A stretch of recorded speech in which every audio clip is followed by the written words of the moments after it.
Hey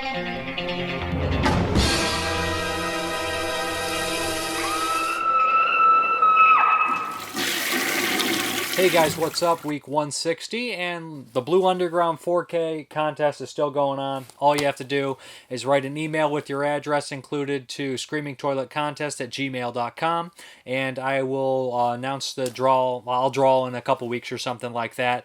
Just leave your address. I will ship overseas. It might cost me a little bit more. It might be a little bit more difficult, but we'll work it out. You also get this zombie hat, and you'll get a patch, zombie patch, and kind of a zombie mural. They're pretty cool.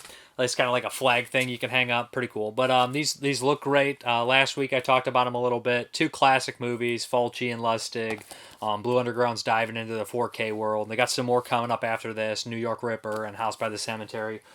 And some other stuff. So, yeah, if you want to enter, just screamingtoiletcontest@gmail.com and leave your address in there. And I will announce the winner or draw the winner on camera in probably not next week, but the week after. There's some corrections. Well, maybe so I just want to do some additions. I completely forgot to mention that Mark Dacakis, or whatever his name is, from Brotherhood of the Wolf and Double Dragon, was the bad guy in John Wick 3. And he was probably my favorite part of the whole movie, so I wanted to mention that. I felt kind of dumb about when I was like, I didn't even mention him. He's so great in it and really fun, and his fights with Keanu are pretty awesome. Also, I want to thank everybody for the condolences for Goblin. It was much appreciated, and got a lot of love, and I appreciate it, and Goblin would appreciate it too, I know. Thank you very much again. So I guess we're going to hop into the reviews. And the first one... Oh, got something in my throat. Is from Arrow Video, and this is Elvira, Mistress of the Dark. This one was '88, and believe it or not, I've actually never saw Elvira. It was a movie. I knew her because I used to rent the tapes she put out, the thriller tapes, where she'd host and everything, and make the hilarious puns or everything about her breast. So, but I never watched the movie. I don't know why it missed me, but I didn't check it out.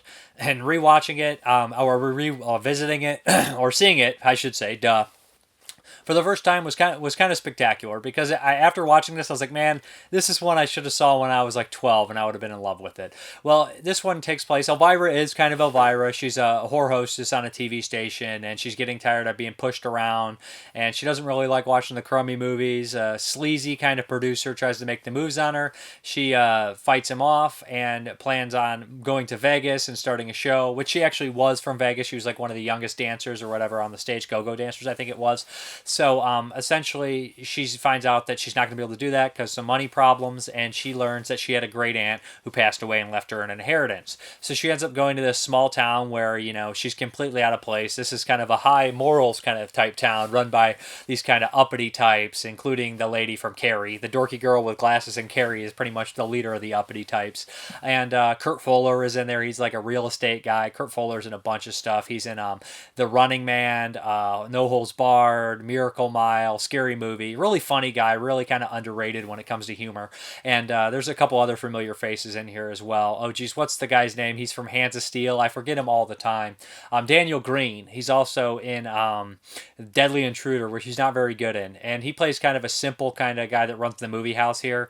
Really good performance from him in this one. I was very happy with his performance. So essentially, Elvira moves in. Nobody likes her. She's having trouble with her great uncle. He's kind of a dickhead, and she gets the house and inherits a poodle, but her aunt left her behind a book of spells that's put in a cookbook, and of course, the evil uncle wants it to rule the world. So, pretty soon Elvira figures out what's in the cookbook, and she kind of fights back at the town, for kind of like singling her out because she's strange, and they want to keep her, she's all goth and everybody's all like, uppity. So they want to keep her out. And it's kind of a movie just about being yourself and being different and standing out and, and you don't have to be, you're not a bad person just because you're different and things like that. Elvira's really funny in it. She's got some great puns. What's the one about head that's just hilarious, or something about, I don't know necessarily what it is, but they say it in the trailer for this, the Arrow trailer, and it's one of the best moments. Her puns are really funny, and she's actually really clever. And of course, Elvira, Catherine Peterson is extremely attractive, so still looks great today. She's in her like late 60s, early 70s, but this one is really fun and goofy and has these big kind of special effects, like when they create like this monster out of the cooking pot and all that, and there's like some witchery and stuff going on towards the end, and the baddie kind of starts to mutate. I really enjoyed this one, actually. I thought it was buckets of fun, good special effects, good kind of zany characters, a bunch that you'll recognize from a slew of stuff, character actors here and there, and a lot of the kids were very familiar.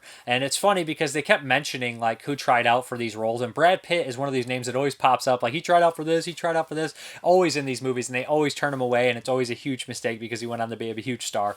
But those kind of crack me up. But this one has a special features, like an hour and a half feature long documentary about the movie with Catherine Peterson. It has some of the people that made the movie, of course, Kurt Fuller, and one of the kids is actually the kid from Nightmare on Elm Street Part 3, the Wizard. He's in here talking about it. So just a bunch of people in there talking, Daniel Green, and they all seem to have fond memories of the movie. And I just kind of sad that I didn't see it. It was a New World picture, and I've seen a bunch of those lately, and they're getting a lot of re-releases on Blu-ray. They cleaned it up pretty good. I think it's only LPM, CPS stereo, whatever is the sound. It's not Dolby Digital or surround sound mix or anything like that, but I thought it sounded fairly decent. It's an enjoyable movie, and I kind of like the horror host thing, and I'd like to refresh myself with the Elvira old like host stuff, because like I said, I used to watch them. I believe she did a bunch of the Hammer House of Horrors where she did those, and I remember her from those. Like I remember renting Silent Scream and stuff, and I and Rude Awakening, and I swear she was on those. But anyways, very fun, good release from Arrow Video of Elvira, Mistress of the Dark. I have not seen the sequel or whatever her other movie she made either.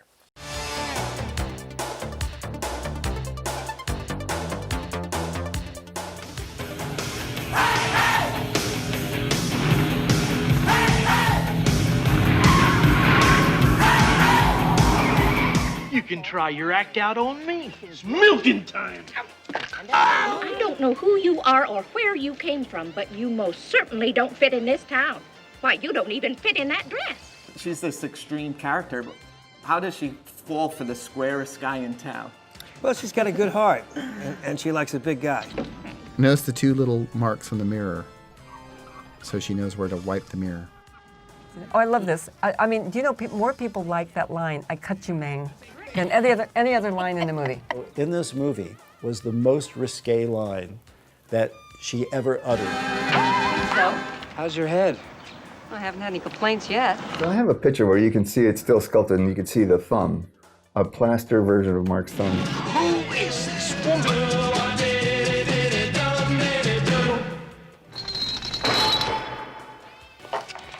But if they ever ask about me, tell them I was more than just a great set of boobs.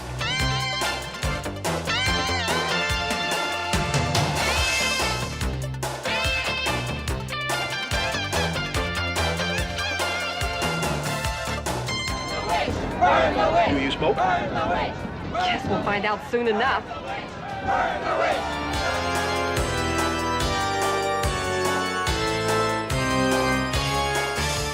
Okay, the next one I'm going to talk about is Blood Quantum, and this one is on Shudder. And I had heard some good things about this one. I am still a big zombie fan, no matter how many people are tired of zombies or they don't want to see zombies. I still love them. Give me all the zombies. So this is a Canadian movie, and it's got kind of a cool spin of the zombie genre. So it's called Blood Quantum, and that directly involves the plot here. We have kind of a small area. What city was it in? What state is it in? Jeez, it's one. I can't think. I'm kind of blanking out here. Montana? I want to say it's Montana, where it's kind of an isolated community, or it's somewhere around there. Isolated community of kind of a Native American kind of group of people, a lot of heavy Native American population. So what happens is there's a zombie outbreak, but the Native Americans have, kind of, they're immune to the virus, to the bite. So that kind of like creates this weird kind of, kind of like thing between the whites and the Native Americans in the area.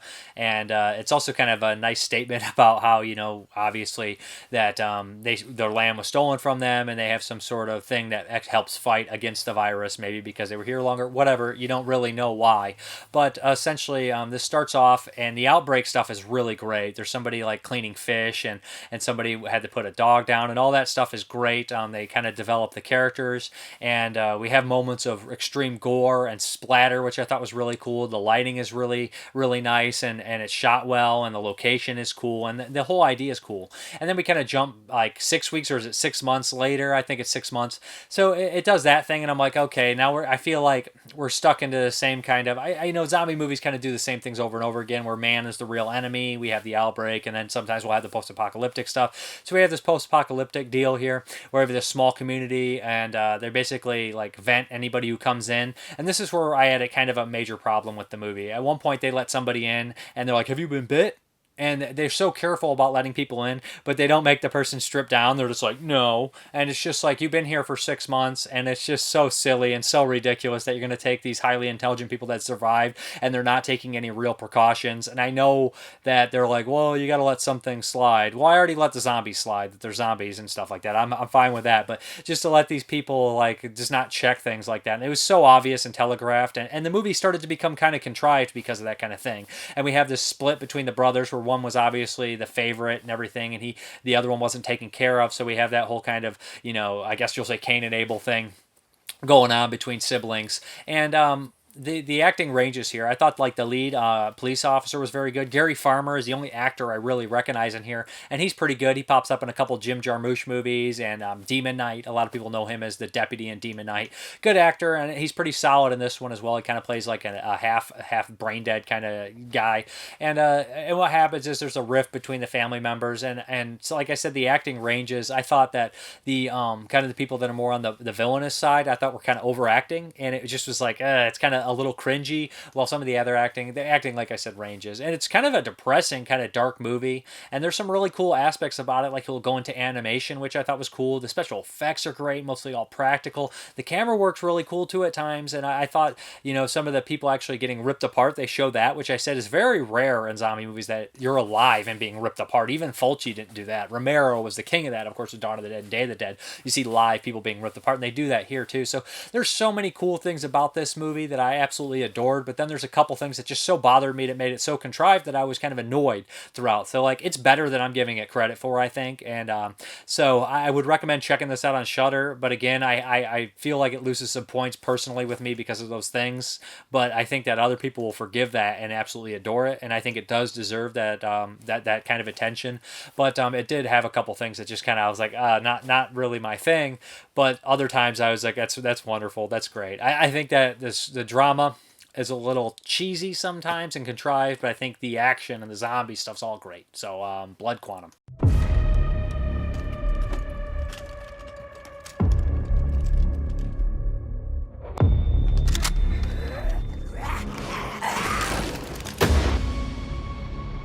So how long were you out there for?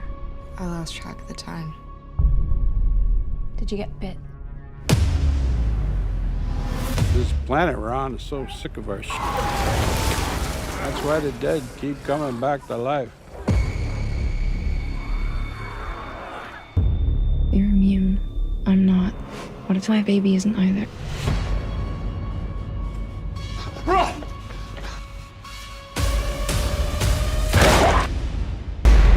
It's bad. Ninagasi.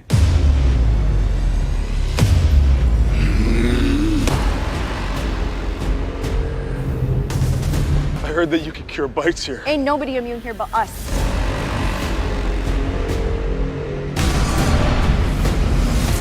One of them could come in here and infect this entire camp. Behind you. You wanna live?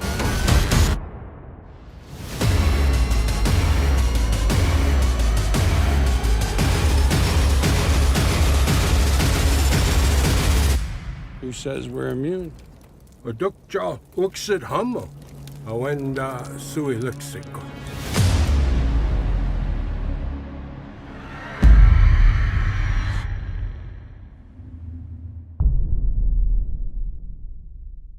Okay, now we're going to do the run through 91, and one thing about 91 is you'll notice that it had sequel-titis. Man, There are so many sequels. I counted like 20 to 25 sequels from 91 in the horror movies. There's a couple that I'm not going to be recovering, like Curse 3 and stuff like that. And maybe even Basket Case 3 I won't be jumping back into, but I'll try to get to it.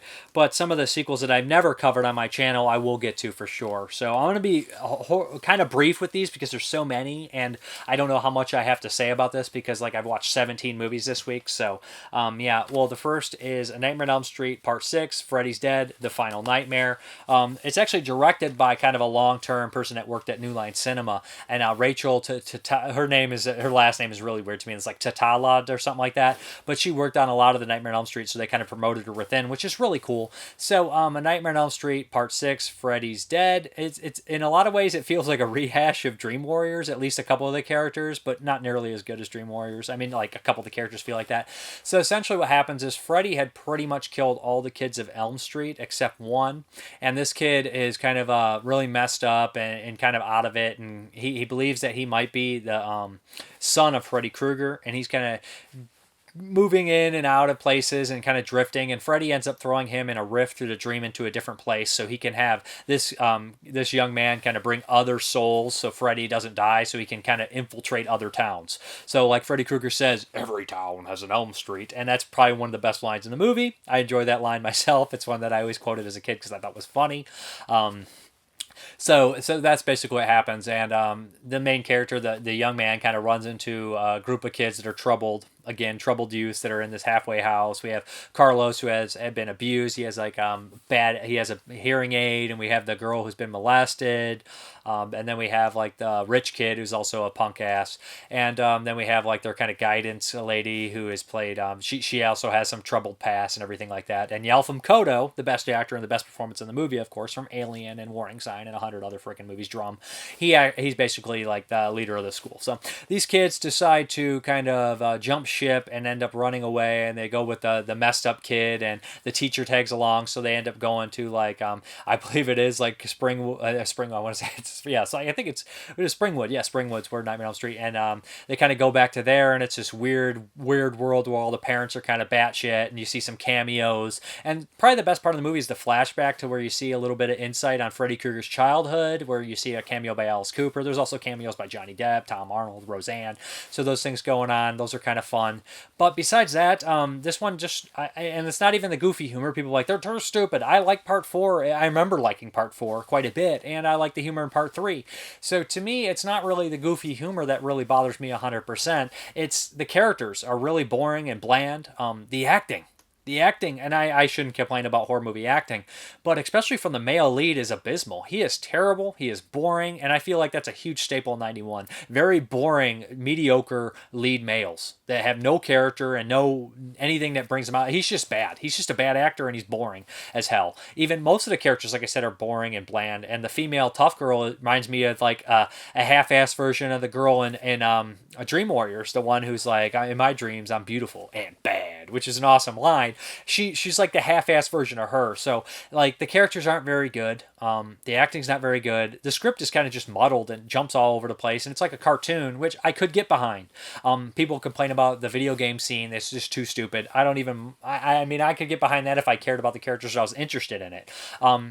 I don't even remember the score being creepy, and it didn't have like a cool music song like a song like in Part 4 when it's running from this nightmare. I love that song. Or the soundtrack of Part 4 is underrated, and Part 3 had Dawkins, so like and the scores in 1 and 2 are really memorable and creepy. Christopher Young, and then the first one's Bernstein, I think. They're just good. This one doesn't have that. Freddy's makeup also looks awful. They don't even take time to put like makeup on the inside of his palms. It's just shoddy.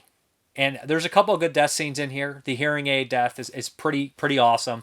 But this one just doesn't work for me. It's boring. It's muddled. And the whole idea with the dreams, the little dream demons that gave Freddy his powers is ridiculous and stupid. And when these sequels get so far in, they have to be like, we got to tie in his family somehow. They did it in Friday 13th, and they did it with Halloween very early on. Leatherface has always kind of been about Saw's family, so that you can get away with that a little bit more. But these ones, it's just stupid. And the scene where the dream demons, like Freddy says, I want it all, like it's just bad. It's just embarrassing. Like I was like, oh man, I rewound it and watched it again. I was like, no, Like, I honestly don't even think Robert Englund's that great in this one. And I love Robert Englund. So this is a weak sequel in the Nightmare on Elm Street franchise. And I used to like it. I used to remember it fondly because this one, while I was 5 years old, I watched this and Child's Play back-to-back on HBO or something. They were playing together. My grandpa was getting watched by him. They had like a cable chip. He didn't give a shit what I was watching, apparently.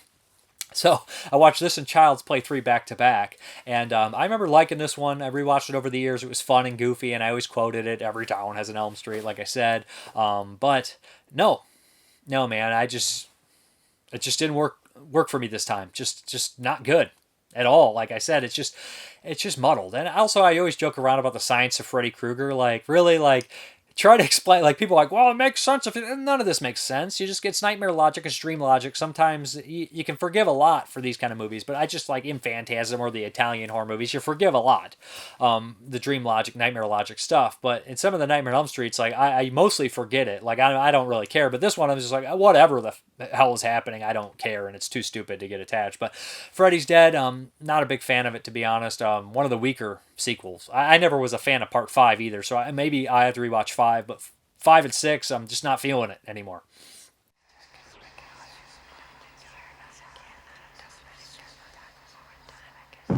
As a boy, he was always different.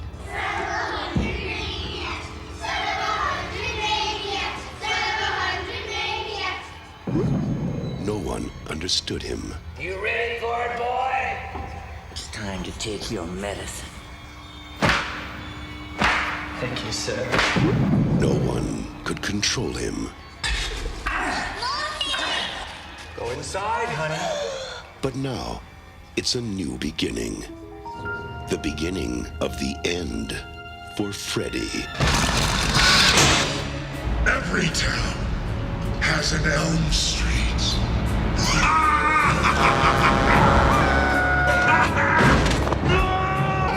Screaming while the bus is in motion.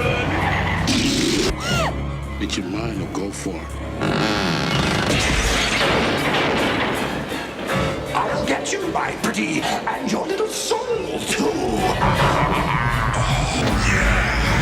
gonna have to hit him with everything we've got.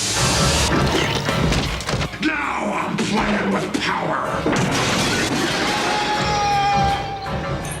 We're in Twin Peaks here.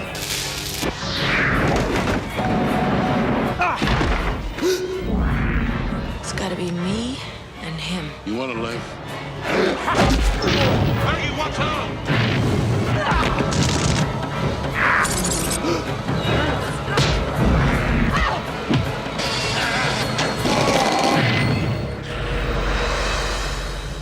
What's with kids today, huh? Freddy's Dead, the final nightmare. Great graphics. They've saved the best for last. Okay, here's probably where I'm going to get tarred and feathered because I don't think this is a very popular one of the series. But here's the Child's Play Part 3. Yeah. And this one's directed by Jack Bender, who actually did A Midnight Hour, which is a really cool 1985 TV movie that I enjoy. So, Child's Play 3. They finally decide to send Andy to a military academy after jumping through foster homes and all the crap that happened with, the Chucky doll. So he's all messed up. They send him to this military academy. And I feel like Don Mancini, the writer of this series, definitely is making a statement of how, making some statements on military academy and the military complex and everything like that. So he gets sent here, and right away, it's kind of in a miserable place. The kind of the junior drill sergeant's an asshole, and he's just a sadist, really. And he makes a couple friends, one in a female and one in kind of this one kid, Winehurst, I think his name is, or Winehurst or something like that. So he becomes kind of friends with them, but soon he realizes that Chucky has been recreated, and he's like remolded, and it's really weird.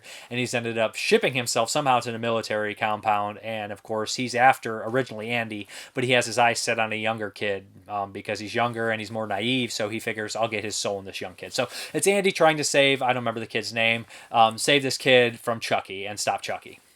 So Chucky's running amok on the military academy, and I love Chucky in this one. His one-liners are good, and as goofy as the whole idea is, it's straightforward story. It doesn't try to, and it's not too stupid. I mean, it's dumb. The whole concept is dumb. So if you don't buy that, you're done. But I like that it takes place in the military academy. And there's actually more kills, I mean, in this than there is in Nightmare on Elm Street. And I know Nightmare on Elm Street was never the big kill franchise. You know, I mean, like part 1, there's only like 3 or 4 kills. So, you know, there's not a big kill franchise. But I feel in Child's Play, he picks them off. It has some nice roles in here. Andrew Robinson's probably the number one actor I know besides Brad Dourif, who plays obviously Charles Lee Ray or Chucky, voice of Chucky. But Brad Dourif, he's really, Andrew Robinson from Hellraiser, he's really good in here. He's like a sadistic barber, always giving people haircuts and getting off on it for some odd reason and constantly trimming his mustache. A fun performance. So Chucky starts to pick him off. And there's some really memorable people off in the military academy, but there's some really memorable stuff in here. The climax actually takes place in kind of like a haunted, like roller coaster, like haunt house or whatever, spook house or whatever they call it. And that's some really great imagery. Chucky makes me laugh. His one-liners make me laugh. And some of the kills are really brutal. Like the poor guy in the garbage truck. Just Chucky goes out of his way to be an asshole. And of course the general or whatever is really fun. So I mean, I really enjoy this one.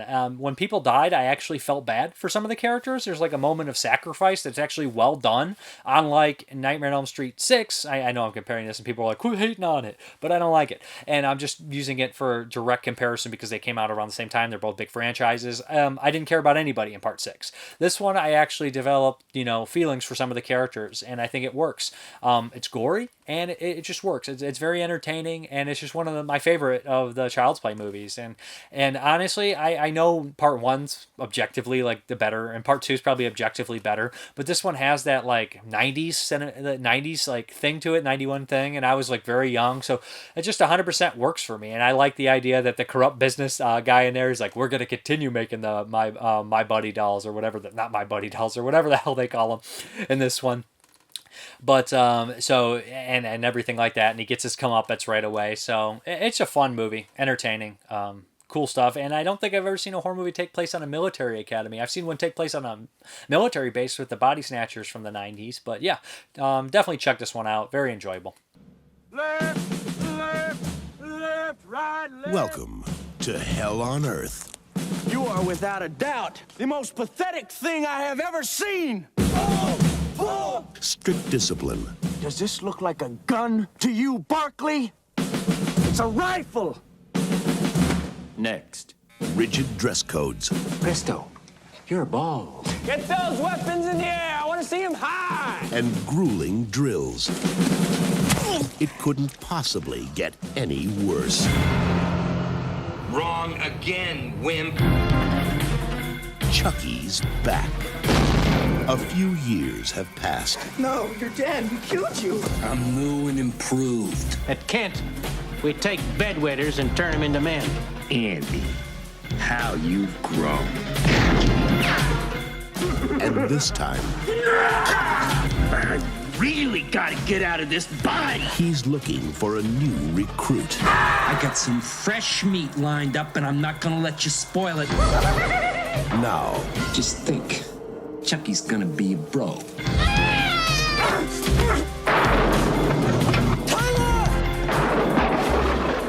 Child's Play 3. Look who's stalking.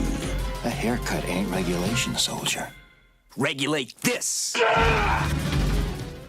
Okay, the next one here is 9/6 Evil 2. What is it? The Astral Factor. I'm going to be pretty brief with this one. This one's directed by Jim Wynorski. Remember, this 8-pack was like amazing when it came out. Had so many good titles in there. Waxwork, 967 Evil 2, Ghoulies 3, Unholy, Chud 2, Chopping Mall, Slaughter High, Class of 99. Some gems in there for sure. But 9/6 Evil 2, The Astral Factor. I think that and The Unholy are the only ones I hadn't watched on this. I had seen the first 967 Evil movie. It was actually directed by Robert Englund and starred Stephen Jeffries. So 2, I feel like it has very little to do with part 1, if I'm remembering correctly. But it's like a hotline that's a direct connection to the devil, and you get powers from it. I don't know what the hell's going on. I know the little jingle they have in there, what's your horoscope, it gets annoying and they do it 1,000 times. But essentially what we have here is this guy, I think he runs like, I don't remember what kind of, I want to say he runs a college campus or some kind of like, place where he has semi amount of power.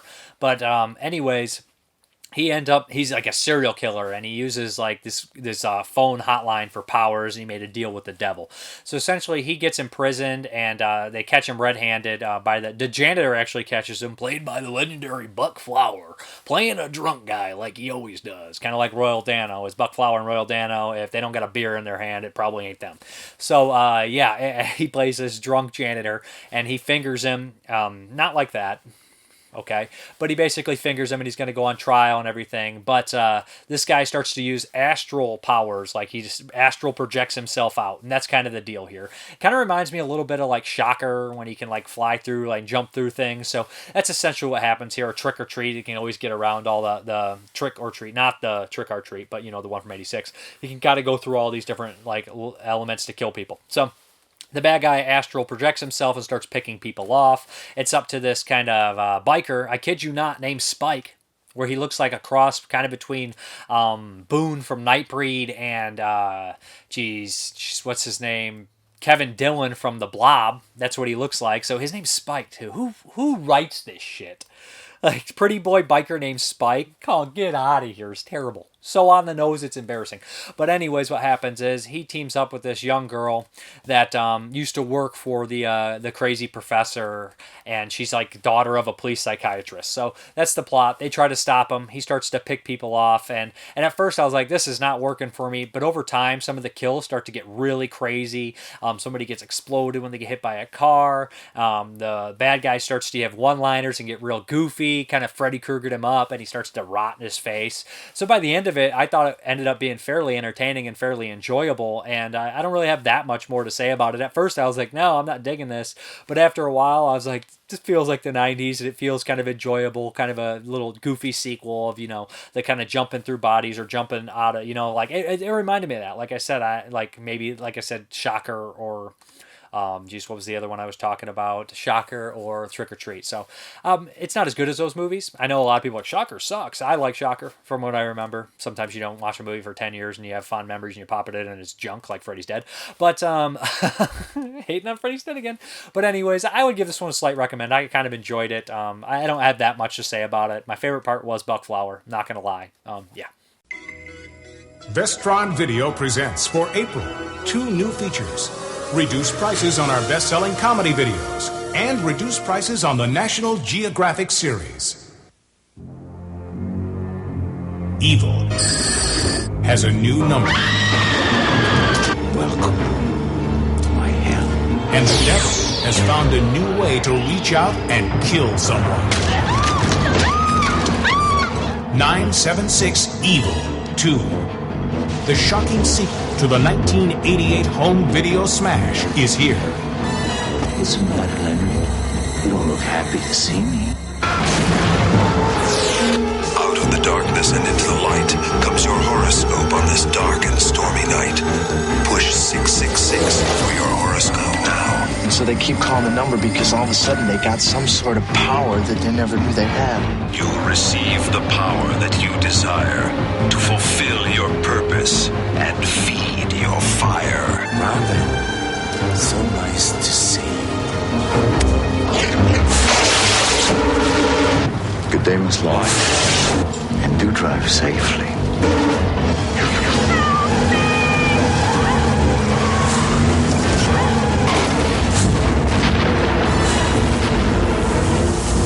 I've dreamt of touching you like this. That wants me. There's nothing I can do to stop him. I'm gonna kick your ass, psycho. How does this guy get to be in two places at the same time? May I help you? Yeah, I'm looking for a book on out-of-body experiences. Patrick O'Brien from No Holds Barred and the original 976 Evil co-stars with Beverly Hills Cop 2's Brigitte Nielsen. You kind of remind me of Elvira on steroids. Say the sweetest things. With Renee Ossoff from Postcards from the Edge. Flat out, psycho! Settle the fun! Time to put the pedal to the metal, as I believe the saying goes. 976 Evil 2 from Vestron Video. Okay, guys, Trauma from 1991. It's the Class of Nuk'em High Part 2. It's a Subhumanoid Meltdown coming on through. I love Class of Nuk'em High. I always say Class of 1990 and Class of Nuk'em High, mix them up. Love both those movies. But Class of Nuk'em High is one of my favorite trauma movies, if not my favorite trauma movie. For years, I actually watched Return and Return Volume 2, enjoyed those. But the trailers for Part 2 and 3 look so bad to me. And I figured they were like Toxic Avenger 2 and 3, where they were like one okay movie cut into 2 bad movies. So I never watched Class of Nuk'em High Part 2 or 3. I really just was like, they're going to be terrible. They look bad. So 91 comes up, and I'm like, okay, it's time to watch Class of Nuk'em High Part 2. So I put this in, and this movie is absolutely ridiculous. It starts off with that kind of story where it's like the end of the movie, and then it's like, then this 3 weeks previous. And it's got Brick Browski or whatever his name is. He's actually in The Masked Mutilator, the one with the killer wrestler. That's a really crazy movie. You should probably check that out if you're interested. But anyways, he plays this kind of I think he works he's like the journalist of the school, and he's like this big built guy that all the girls find repulsive, and it's kind of the joke, I guess. So essentially what's going on is there's a bunch of weird medical experiments going on. One of the teachers is doing it, and like the principal, who's the most annoying character in the world, he's doing this like ridiculous high voice. He's like, oh yes, it's not funny. It's really so stupid. It's so dumb, it's not funny at all. But they're basically turning a lot of the students into subhumanoids, and making subhumanoids around the area so they can kind of be like their slaves and work, and they're really weird. So anyways, the journalist falls in love with one of the subhumanoids who have basically a mouth on their belly. So yeah, lots of perverse things happen with that. There's tons of nudity in here, so it's never boring. There's tons of stupid gore effects, so it's never boring in that aspect. But there is a bunch of cretins, of course, and a squirrel gets mutated and runs amok through the school. That's pretty much, there's genetic mutations and fighting and just weird kind of boglins, like, you remember those little toy boglins, and they're like done up like, I think they're boglins, and they just make them all gooey and cover them in slime. I think that's what's going on here. Maybe I'm wrong. So a bunch of that kind of stuff going on, lots of gross gooey stuff. It's really dumb. It's really, really stupid, but it was not that unentertaining. Maybe I was a little harder on it in my rating, but it's constantly something happening, but also constantly dumb, and it feels like the movie was patched over with narration where they're like, we don't have a full movie here. This doesn't make any sense. It's like, well, the character's a journalist. Why don't we just narrate over the whole damn thing, and he'll talk over all the lines when 90% of the people are still talking just to finish this thing. They did it in Blood Cult, I feel. They do it in a lot of movies. So not necessarily an Academy Award winner, but that's a really dumb thing to say, and when you're talking about a trauma movie, and it's kind of insulting. I'm just being a dick right there, right? But anyways, Class of Nuk'em High, Part 2, Subhumanoid Meltdown. It's really goofy, and it's exactly what you expect. Stick with the first one, which I think is a great trauma movie and really, really fun and awesome. Or stick with the latter sequels, Return and Return Volume 2. I heard Part 3 is even worse, so I can't really recommend this. I did think Trauma did a pretty good job on cleaning it up, though, so the Blu-ray looked pretty good,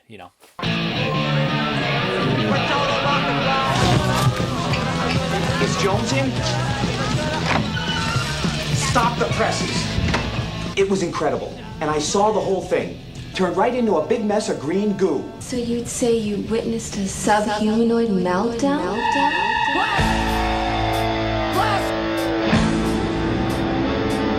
Life is full of miserable chores, like washing windows and fighting in wars. Power lead, let's get busy, free us from thinking and work which boards. Let's mix genetics with something fizzy and create a race of subhumanoids who do everything for us.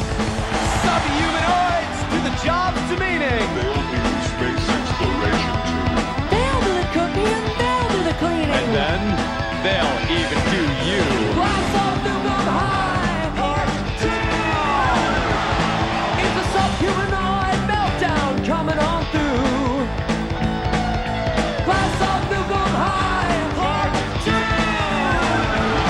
We're dead anyway, so let's bone. It feels so good. It's almost like you've got a mouth down there. Subhumanoids are never born from female egg and semen seed. They're being made from night till dawn. They're the ultimate product of corporate greed. When you kiss them, if they're smelly, they got an extra set of lips in the button of their belly. Subhumanoids do the job to meaning. Space exploration. They'll do the cooking and they'll do the cleaning. And then they'll even do you. Class of Nuk'em High, Part 2. It's a subhumanoid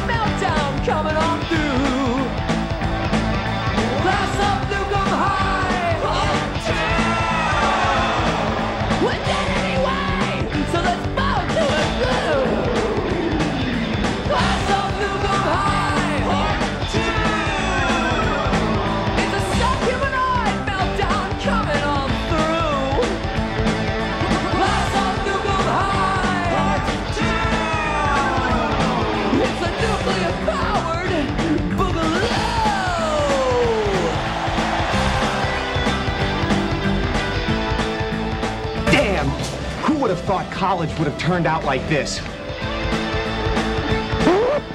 A swaggering bulldozer of a flick.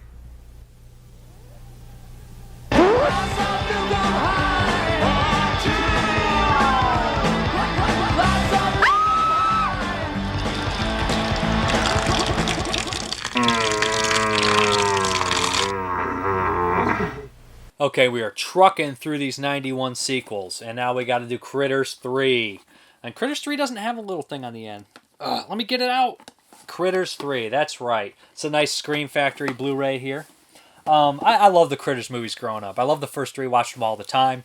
So you got to remember I was 5 years old when all these movies came out. So they were like big, bright in the video store on the shelves. And I remember the Critters 3 box forever. You know, the critter on the front ripping through like the city. So, I gotta say this first and foremost. Of course, everybody like, oh yeah, this is Leonardo DiCaprio's film debut. And yes, it's Leonardo DiCaprio's film debut. But what happens here is a family just recently lost their mother. They're driving through, this small little rest stop, which is located next to the place where all the critter action happened in part 1 and 2. Of course, some critter eggs attach on their car. The kids meet Leonardo DiCaprio, who's there with his mom and his stepdad, who's a dickhead, who's basically, a landlord, kind of slumlord kind of deal. So essentially, they all drive back to the city, and they bring the critter eggs with them. They also have a really slimy kind of repairman that's there that's actually trying to get the tenants out. So Leonardo DiCaprio's dad can basically take over and resell it and everything like that. Funny thing is, the repairman is actually played by McCloskey from Young Guns. I know I recognized him right away. You guys remember McCloskey? He's the guy that Billy the Kid doesn't think is a regulator. So there we go. So essentially what happens is we have all these kind of weirdos or, kind of eccentric kind of characters in this apartment complex, and the critters attack.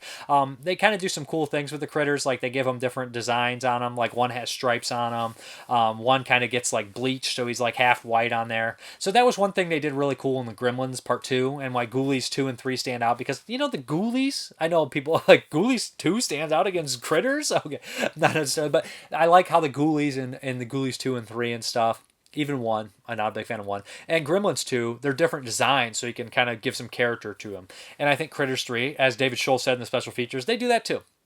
He's the writer of this, so they do that too here. So basically, it's a bunch of people trying to fight the critters and survive. Leonardo DiCaprio, of course, comes back with his dad and helps fight the critters. So this movie is basically a siege movie, a survival movie. They're crawling through the attic and the crawl space and stuff, trying to survive the critters. The critters shoot their quills and everything like that. There's some fun critter action. There's some critters exploding. It's a decent little fun, low budget horror movie. Nothing wrong with it. I don't really have any complaints. It's enjoyable. It does take a little long to get started, but honestly, I think that it's worth your time. If you like the Critters movies, I think 1 and 2 are superior. I think 1's pretty much a classic, and 2 has a lot of fun things. I do wish that you got to see the Critters do something a little special, because 1, you see the one grow, 2, you see the critter ball. Maybe they could have done something cool here.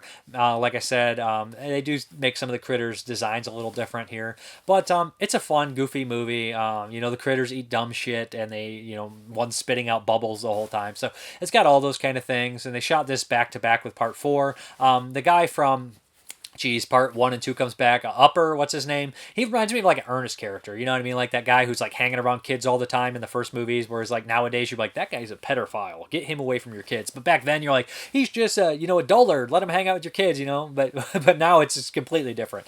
But he's in here as well. And it ends on a cliffhanger. I actually don't like the end credits because it's really kind of just annoying that it keeps pausing and showing the credits or not. But I think this one's worth checking out. If you like little creature movies, you can do much worse than Critters 3. It's fun. It's pretty enjoyable.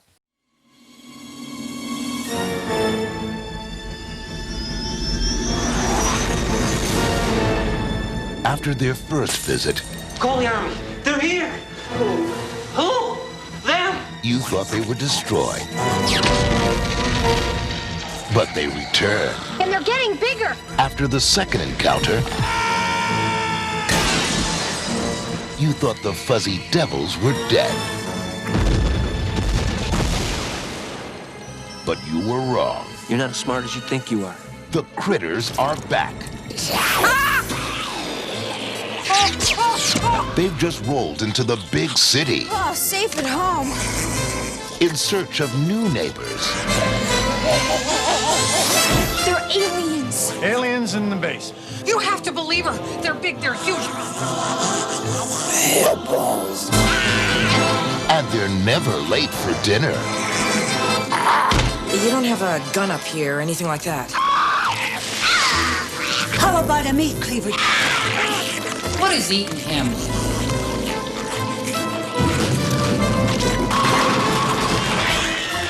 Eat that! Critters 3.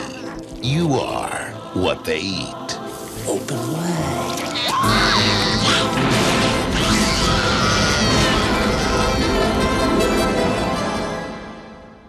Okay, the next one here. Speaking of Ernest, we got Ernest Scared Stupid. Yeah, the fourth Ernest movie, and I'm gonna say the best. I adore this movie. I know. Objectively, it's crap. It's a Hallmark movie. It's there, you know. It's a guy who sold advertisements, and he had a franchise for some reason. But I think Jim Varney is extremely talented. I think he's very funny. I think I think that the Ernest movies, especially Ernest Scared Stupid, is very clever. The Chiodo brothers do the effects. The trolls look great. And very rarely do you see trolls in movies. And very rarely do you see Halloween kids movies that actually have a sense of dread. Or not dread, I'd say fear. A sense of scariness. So as you can tell, I'm a big fan of those kind of movies like Monster Squad or Little Monsters or, you know, even like a Ghoulies 2, which is a little bit more harsh around the edges, or Midnight Hour. As you can tell, I directed Halloween Spookies. I like that kind of stuff. Like kind of kids movies that are scary but approachable for kids at the same time. I actually read a review which cracked me up about this. They were like, this isn't like the other Ernest movies at all. My kids were terrified. We turned it off after 30 minutes. Should have turned it off after 10 minutes. It's like, if your kids can't handle Ernest Scared Stupid, they're going to have a hell of a time in this world. I'll tell you that. Because there's a lot more scary things than Ernest Scared Stupid in this world. I'll tell you that. But, you know, don't take advice from me. I don't have any kids, all right? Just don't listen to me. But anyways, Ernest Scared Stupid. Like I said, I love this movie from the opening credits with all the old film clips and everything, and Ernest completely hammering it up. So essentially, it's weird that the Ernest movies, I feel like Ernest is always the same guy, but like the backstories, they have no like continuity, they don't ever connect or anything like that. So in this world, Ernest, years ago, like his ancestor put this troll into the ground, and he was basically kidnapping children, turning them into wood statues to bring back his minions of trolls. And these kind of weird acorns or something, because I believe Jeremy said that trolls actually, I think, come from acorns in mythology or whatever. So he was essentially trying to bring back an army of trolls. He was stopped, and the myth, the legend goes, which actually how they do the legend is pretty clever. A girl's telling about the legend in class, and you get the whole backstory, kind of information dump right off the bat, so you know what's going on, instead of like in the middle or the end. So essentially what happens is Ernest accidentally revives these trolls because he's the only one that can do it, and he's friends with the kids. Like I said earlier, it's that weird time in the 90s when like dullards or weird kind of like people could hang out with kids and no one suspected anything weird. So it's just before John Walsh or maybe around the same time. But so anyways, Ernest brings back the troll on accident, and the troll starts to turn the kids into wooden statues to bring back his army of trolls. This is really fun. This is really entertaining. I love Ernest and his dumb one-liners. I love his stupid faces. A lot of the stuff just cracks me up. I love when he jumps back between all the characters and stuff like that. And some of the lines just stick in my head. Where's my machine gun? Where's my little machine gun? It's just absolutely ridiculous and over the top. Like, it's so cheesy 90s though. Like, there's a point when the kids build, like, because they build the treehouse where the troll is buried under. That's how they kind of screw up and bring him back. And they're like shooting pizza at these bullies, and like the bullies are like laughing. You can tell they're getting hit with pizza. It's just so cheesy. It's so it's like a Nickelodeon show, or like a popsicle commercial from the 90s. It's so 90s like that. Eartha Kitt is also in this. She played Catwoman in the old TV series, and she's also in The Living Doll, which is a crazy movie. She's great in this, actually. I love Eartha Kitt. And to stop the troll is the love, what is it? The little poem of a mother's heart or something like that. Unconditional love is basically what stops the troll. So they use milk. But there's this really great gag involving Miak, because Ernest is an idiot.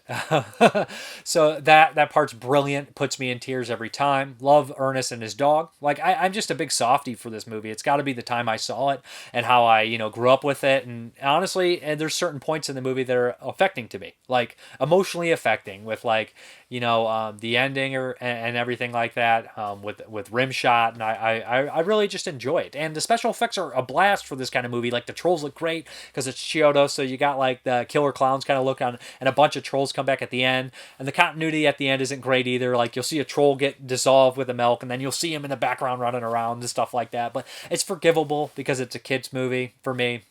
And I know I should probably hold it in higher standard, but it's just one that I've always enjoyed and always loved. And I always thought Jim Varney was kind of like underrated in his kind of stick. Almost like, I don't want to say Three Stooges or Abbott Costello, but you know, that kind of deal. Like almost like vaudeville, kind of over the top and just goofy. And people think that that's kind of like a lesser kind of acting. And that's not easy to do. And to choreograph a lot of that stuff and just be larger than life, but funny and somehow make it work. I think it's really well done for what it is. I love it. And I also love the two brothers. I can't remember their name, that are always selling him stuff. That line, that whole scene where it's like a one shot and they're going down and he's selling them all the troll stuff. So he's like just trying to rip him off, and he's like, troll meat 50 pounds. He's like $10 a pound. Picks up 50 pounds. And like his brother's typing all of it up. And at the end he's like $1,200.88. And he's like, and he repeats it, and then he's like, plus tax, like, plus tax. I just love that whole scene. It just cracks me up. I'm just an idiot when it comes to that stuff. I love it. Long live Ernest Scared Stupid. How about a bumper sandwich, booger lips? Tons of great lines. I love it. So sue me. I don't care. It's one of my favorites of 91. What are you going to do? I don't care. I don't care how stupid I look. I love the movie. From Touchstone Pictures, monstrous trolls have sprung to life. I sure hope you're from Keebler. And now Ernest P. Worrell is springing into action. He'll try anything. I know Tai Chi Kung Fu, chow mein. And everything. Your shoes untied. To save the day. It's showtime. It's Ernest P. Worrell in a brand new movie. Ernest Scared Stupid. How about a bumper sandwich, booger lips? Know what I mean? Starts Friday, October 11th at a theater near you. Okay, we got another sequel from 91, and we got Silent Night, Deadly Night Part 5, The Toymaker. And the funniest thing about this movie is everybody knows it right off the cuff. Mickey Rooney's in this movie. Yes, Mickey Rooney. We all know he wrote a note about Silent Night, Deadly Night 1 saying it was repulsive. And then he ended up starring in Silent Night, Deadly Night Part 5. So there we go. To his credit, it was I think under the script or title name The Toymaker. So he didn't know it was a sequel to Silent Night, Deadly Night Part 5. But this movie's ridiculous. Let's just leave it at that, I guess. We have Joe Petto, who's Mickey Rooney. Kind of strange going on there. That name sounds awfully familiar. So he works and makes these toys in this kind of like little like, I want to say mom and pop, even though he's by himself, which is this weird kid. And he basically makes toys, and his son makes toys, and the toys are a little off. And we have a family, a young boy, and a single mother, because in the very beginning of the movie, the father is brutally murdered by a toy, and the son is scarred from it, so he hates Christmas and all that kind of stuff. So basically what happens is we also have this weird guy kind of hanging around the family and investigating the toy shop, so they all intertwine. I won't spoil that, just in case you want to know like the awesome character development in Silent Night, Deadly Night Part 5, The Toymaker. But yeah, so that's basically the story here. Mickey Rooney's actually really kind of intimidating in here, especially when he's pushing around his kid and being threatening and sweaty and alcoholic and and drinking, and it's just like he's like, oh, you shut your mouth. I'm like, oh, Mickey Rooney, no. But I kind of like this one. I think it's cool that the toys are kind of designed, because rarely we do get a lot of killer toy movies, but besides Full Moon, we don't get that many killer toy movies. In Child's Play and Dolly Dearest, which a lot of killer toys and puppets in 91, right? So anyways, basically, these killer toys are designed by Joe Petto's son. Maybe you don't know if it's Joe Petto or his kid, or it's something fishy going on with all them. But regardless, you do have a cameo. I don't want to say cameo, but there's a role in here played by you guys remember the Night Guardsman and Reanimator, the guy who's guarding the door, who's like kind of goofy, and he just, when he sees the head hit the wall, he just takes off. He's in here playing like an asshole slumlord, landlord kind of guy, which is another 91 thing. So basically, he plays that kind of character, and he's got a little role in here that's kind of cute and fun.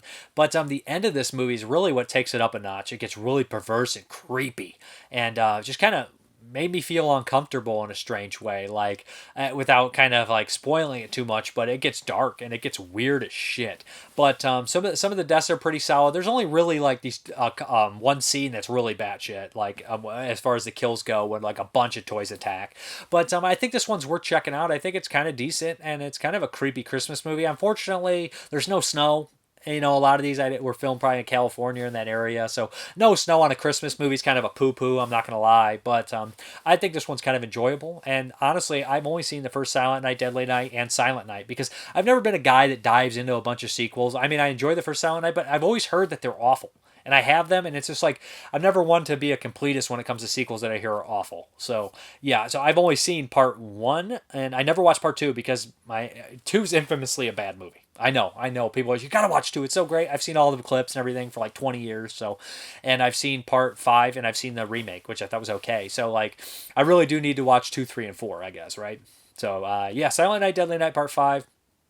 I liked it. It was kind of enjoyable. I like it. Welcome to the shop of Joe Petto. Here, you'll find the most amazing gadgets on Earth. Each toy is unique. What a terrible accident. Sarah, you think this is an accident? Look. Each specially designed by the craftsman himself. Buck, where did all these toys come from? What? Sarah, what do you know about that old guy from the toy store? I wonder if I told you he was arrested for maiming some kids several years ago. What reason could he have to hurt innocent children? Joe Petto always wanted a real boy. Where's Derek? He took him. Who took him? Where? Who? The man from the toy store. But he'll have to make what he can get. All you need is a little of that, and a little of that, and a little of that. From the producer of Bride of Reanimator. I want my boy! When are you done with him? I'm your son now, not him. With special effects by Screaming Mad George Inc. of Nightmare on Elm Street Part 4. Comes the most incredible night yet. Mickey Rooney stars in Silent Night, Deadly Night 5, The Toymaker. Merry Christmas! Okay, here we go. We have, maybe I should do these two together. I guess I'll just start with Scanners 2, the new order. So yeah, these two are both released in 91. I think part 2 was made in 90, but not released till 91. So, okay, these are two sequels to Scanners, the legendary David Cronenberg movie, both produced in Canada. So again, we're going to carry on in Scanners 2, that real bland, and Silent Night, Deadly Night Part 5, real bland male lead too. And this one, again, we have that real bland male lead. And I don't know if they were trying to carry on that theme because in Scanners 1, Cameron Poe is kind of like a non-character. He's kind of like a shell. It doesn't really have, because he's all messed up from the thing. But anyways, what we have here is this guy. He's a pretty powerful scanner. And basically he starts to, I don't even remember how he gets caught up in this, but there's a cop who basically is using scanners to do crime and solve crime and kind of manipulate things so he can work his way up. He meets this scanner and kind of uses him to push his way up. But there's also this crazy, whole scientific background going on where they're practicing medicine on scanners and everything like that. And he has a family. This movie's like super cheesy at a point. Like we go through half of the movie, then all of a sudden he finds out what he is and what possibly could have happened. And he's like, I'm going to my parents. So we cut to his parents, never been in the movie at all. And they basically like, we adopted you, and we have this huge like storyline. Some crazy baddies come in, and then we have this real cheese-tastic moment in an ambulance where they're like talking to each other back and forth in the mind. He's like, you have a sister, and it's just like, oh, that's so cringy. And then we have like a 10-minute scene where he's talking to his strange sister, and they're just like, yeah, I didn't want to be. It's so melodramatic and corny, and like a lot of people say, these Scanner movies are like X-Men movies. I've always like felt like a lot of the I know this isn't a Stephen King one, but a lot of Stephen King ones like Firestarter and Carrie and Dead Zone, and even like the people that have The Shining feel like kind of X-Men stories, and the Scanner movies are kind of in that same boat where we have like mild X-Men stories, and this one, it's super cheesy. It's like an hour and 45 minutes long, and it's just like, I don't need any of this melodramatic stuff because the character's kind of bland, because Scanners typically are kind of like almost messed up lost souls, or like psychopaths, and when they're psychopaths they're great, because we got Michael Ironside really makes Scanners 1 great. Without Ironside, or without like a bad guy heavy like Richard Lynch in Part 4 or Patrick Kilpatrick in Part 5, this one kind of becomes boring. The main bad guy in here, he's kind of cool. I think he's probably the best actor in the movie, and I'm not talking about the cop. I'm talking about like the bad scanner. So we have some good gore though. We do have some good gore. The special effects are really good for this kind of low budget horror movie. We have a couple head explosions. We have some fighting and everything like that. But we do have this corny thing where like they introduce a new power. It's like, well, I could see through your eyes and jump through you and do all this weird stuff. And it's just like, I don't know what's going on. I mean, I do, but it's just too much again for me. So I can't really give this one a high recommend. Maybe like a slight recommend. It has some cool effects, and I would recommend maybe The Mind's Eye, which came out a few years back by Joe Begos, as a better Scanners sequel. But Scanners 2, New Order, they cleaned it up. It looks decent. Not my favorite movie in '91, of course, but it's not the worst movie either. 10 years ago, an extraordinary experiment gave birth to Scanners. Their powers were the most terrifying ever. 10 years later, here is Scanners 2, the New Order. Okay, everybody freeze! If we are going to save the society, we're gonna have to cure crime. You bastard! Scanners are now getting stronger. I want him. A power like yours, not to use it as the real crime.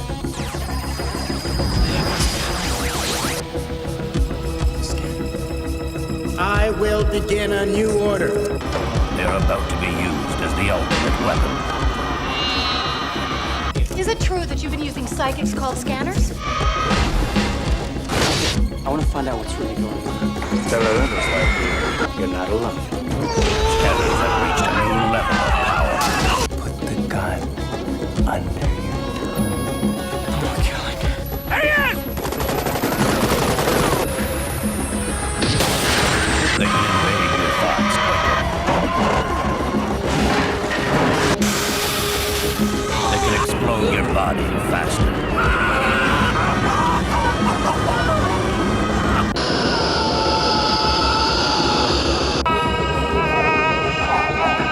No one controls a scanner, except perhaps another scanner. I'm gonna suck you dry, pretty boy.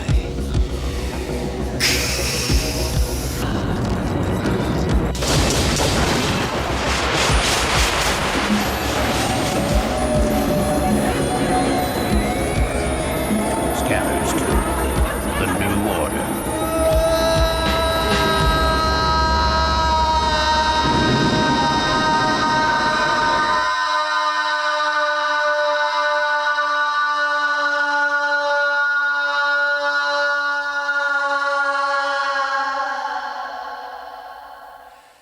Okay, now we have Scanners 3, The Takeover, directed by the same guy, and it took me like 5 minutes. I was like, are these the same characters from the last one? Maybe I'm an idiot, maybe I was burnt out. But no, they are not. We basically have a brother and sister. One brother's at a party, and he's a complete moron. He decides to screw around and prove that scanners exist because his friend asked him to do it, and he ends up killing somebody tragically. He feels disgusting about it, so he ends up becoming a monk and living in solitary confinement, and whatever, to control his powers.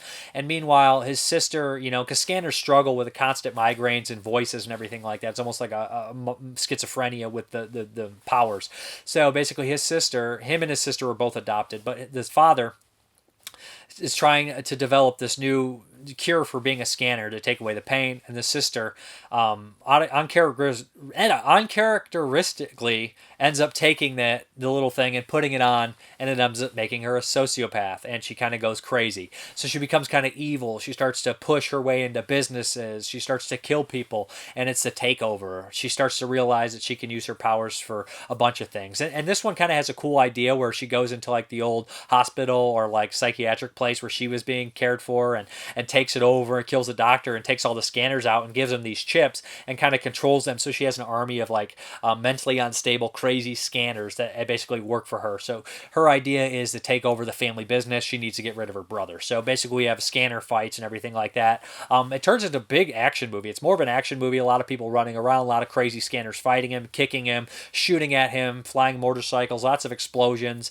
I think it's a little bit better than the second one. I think it's absolutely ridiculous, and it's really weird that they were both adopted. They're supposed to be real brother and sister, but for some freaking reason they both have different accents.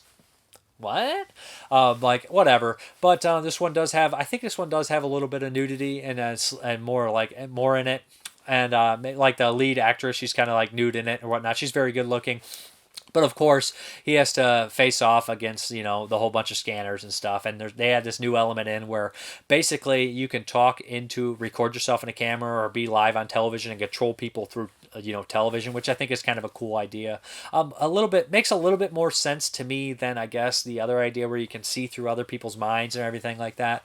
So the whole idea of scanners has always been kind of weird to me, like control anything with a mainframe or a brain or a computer and stuff. But I think this one's a little bit better. I think it's a little bit more entertaining than the second one. And because I know people are like, well, I'm in it for the plot. It's like after it gets so ridiculous, I just want to see kind of like scanner fights in action. And this one has it a little bit more. And the scanner bad guys, I wish they were bigger character actors, like throw William Sanderson in there and Nicholas Worth or Patrick Kilpatrick. And like I said, you got yourself some fun goons. In this one, I think the goons are a little lackluster. I don't know who these people are. They're not that entertaining. You need some character actors in here. To maybe they are in Canada, but I didn't recognize any of them. But I think that if they had some bigger names for me, I would have enjoyed it more, maybe. And maybe some bigger actors. I do recognize the father, but I mean, like as far as the bad guys are concerned, I'd like some, heavier bad guys.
Okay, the next one here is Prom Night 4, Deliver Us from Evil.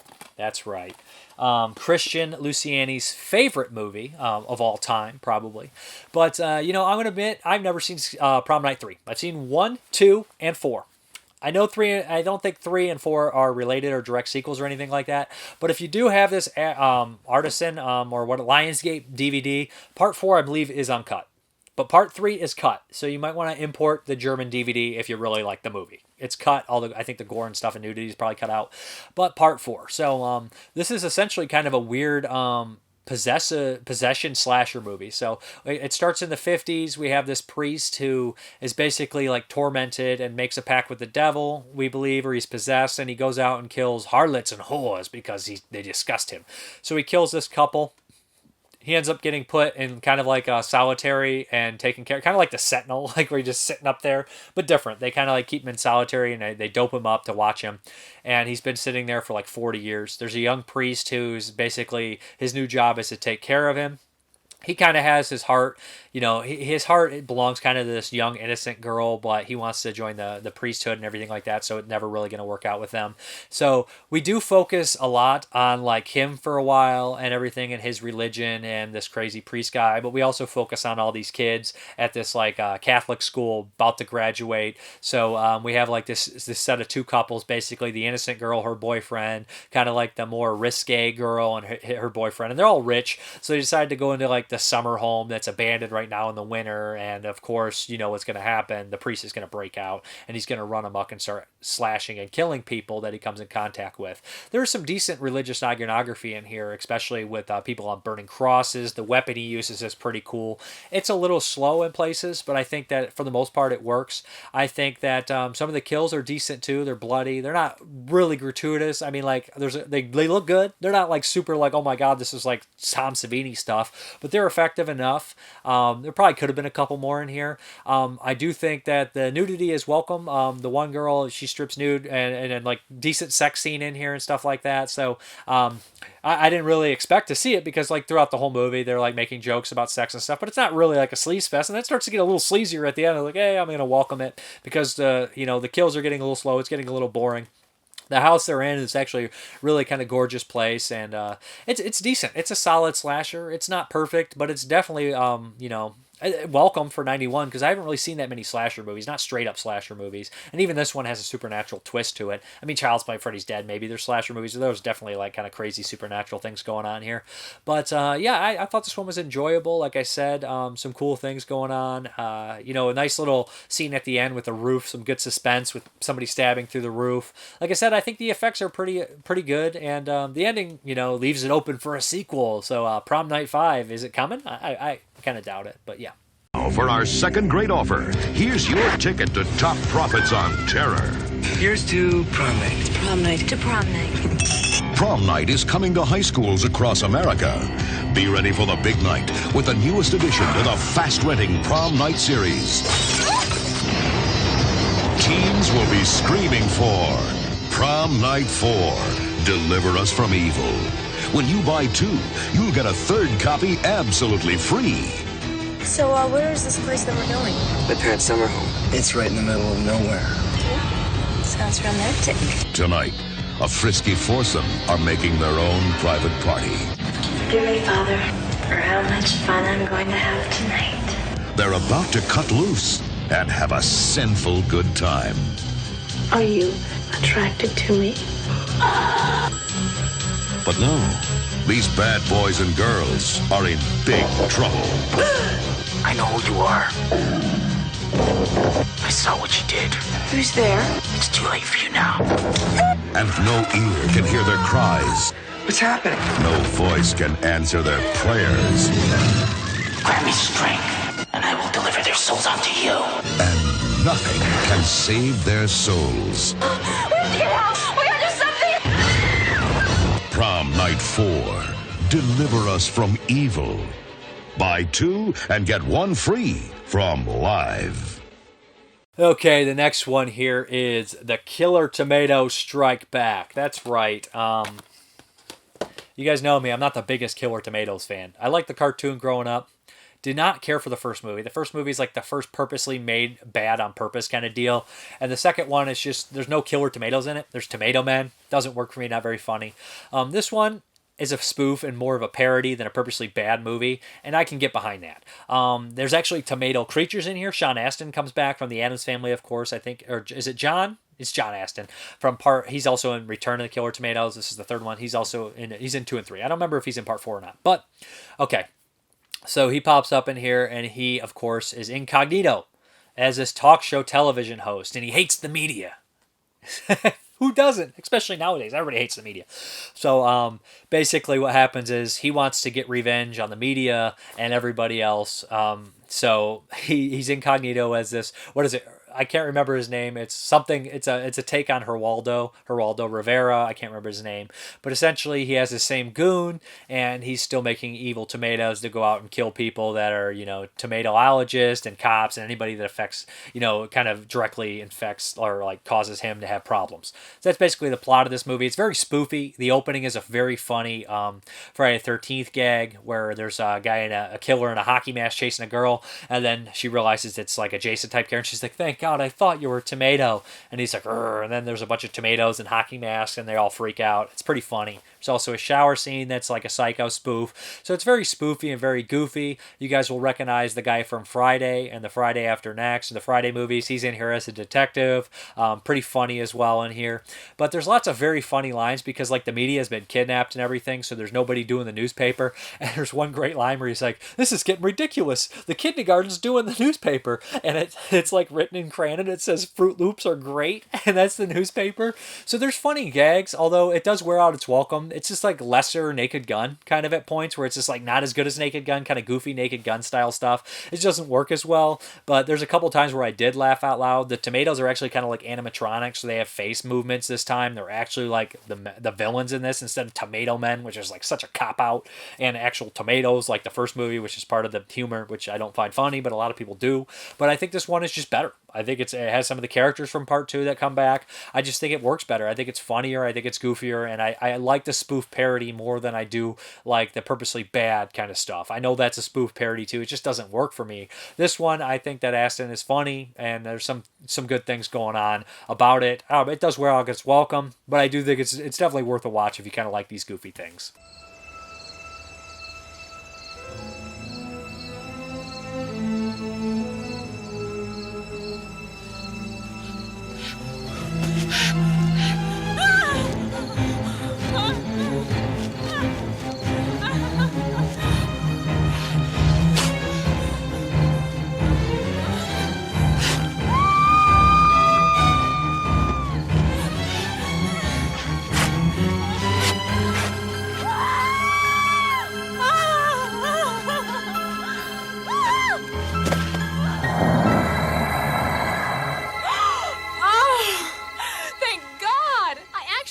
You were a killer tomato.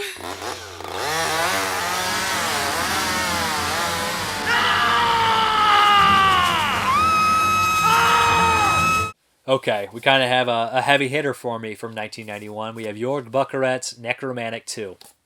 Yeah, this one is much longer than the first one, and I read or heard somewhere years back that everybody wanted Jörg Buckeret to do a Nekromantik 2, because that was his most popular movie, was Nekromantik. So instead of making like a sequel like they wanted, kind of like a weird kind of fast-paced gross movie, he made like an hour and 43 kind of love story with just a couple really nasty moments in it.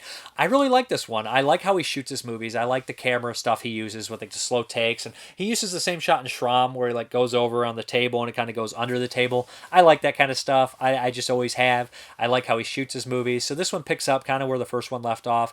We have this, the first one left off with like a shovel hitting the original character's gravesite. So this actually shows what happened to the original character, the whole is that Hirakara when you do your stomach thing, or is it whatever? There's two of them. I get them mixed up. Harakari, there's one that you chop the head off. I don't know. Or Sepatu, I don't know. But anyways, he guts himself and he ejaculates blood. So she's digging up the body, and she ends up taking it home. She's read it in the newspaper, so she has kind of a fascination with it. And this character definitely has a weird fascination with death. And you kind of have these two characters. She's a necrophiliac, okay?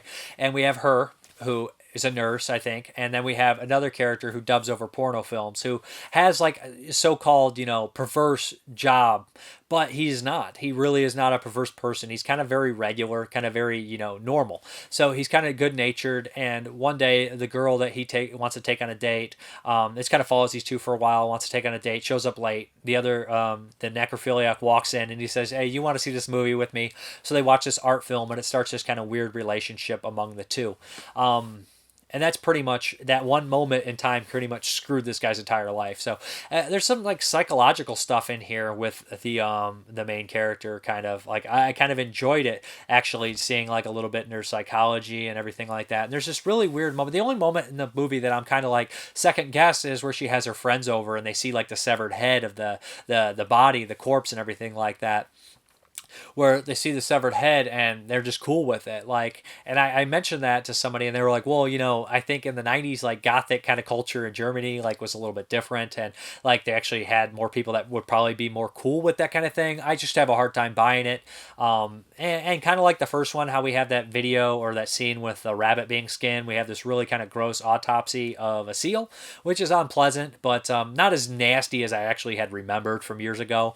But this movie has probably one of the most intense death scenes I've ever seen. It's just so iconic and it's so well done, and it just blows my freaking mind every time I see it, and it just stands out. It's just like one of the craziest, most raw death scenes I've ever seen.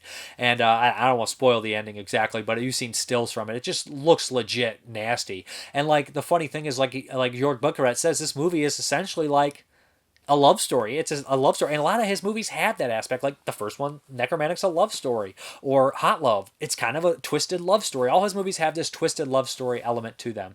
But I think this one is better made. It's better shot. It's probably better acted than the first one. I think it's a good movie, and there's a couple really gross scenes in here, of course, with the corpse and necrophilia and the end scene. It's nasty, but it's not as gross as something like Glucker than Necrophagus, which I think is just nasty and gross for no reason. Like, I feel like this is a well-made movie that has somewhat of a character study and a love story, but also some twisted moments that really hit hard. So I really like this one. I think this is one of his better films. I mean, I kind of like all his big four features, Necromantic 1 and 2, Schramm, and Der Toscan. I like all of them. I haven't watched some of them in a while, but rewatching this one for 91, I think is one of the better sequels of the 90s, or 91 for sure, and I really like it. So yeah, there's a bunch of features on here which I didn't get a chance to dive into. There's actually a short film involving Ed Gein, and I did watch the making of and everything like that. And what a dedicated director Jörg Buchardt is, holding like his male star completely naked so he can latch himself up so he can hang upside down, and they're just laughing on set. So there's that. Good movie. Looks great too. They remastered this really good. I don't know if this one was shot on 16 or 35. It looks too good to be 16 to me. And I think the first one, or maybe Necromantic was shot on 8, but I think it was 16. But it's been a while since I watched that. But anyways, really enjoyed this one. If you're into kind of disturbing cinema, I would check it out. I know, like, it's not like August Underground or anything that disturbing, but it does have its moments for sure.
Okay, let's be really brief with this next one. This one is The Terror Within Part 2 from 91, directed by Andrew Stevens, who also stars in it. You guys know Andrew Stevens. He's in Death Hunt, 10 to Midnight, Day of the Animals.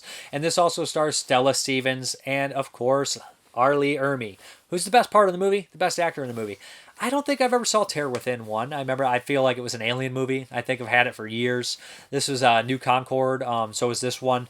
So Andrew Stevens is basically, it's in a post-apocalyptic kind of world, and he's sent out to find some sort of vaccine to cure everybody so they don't get this virus that goes around.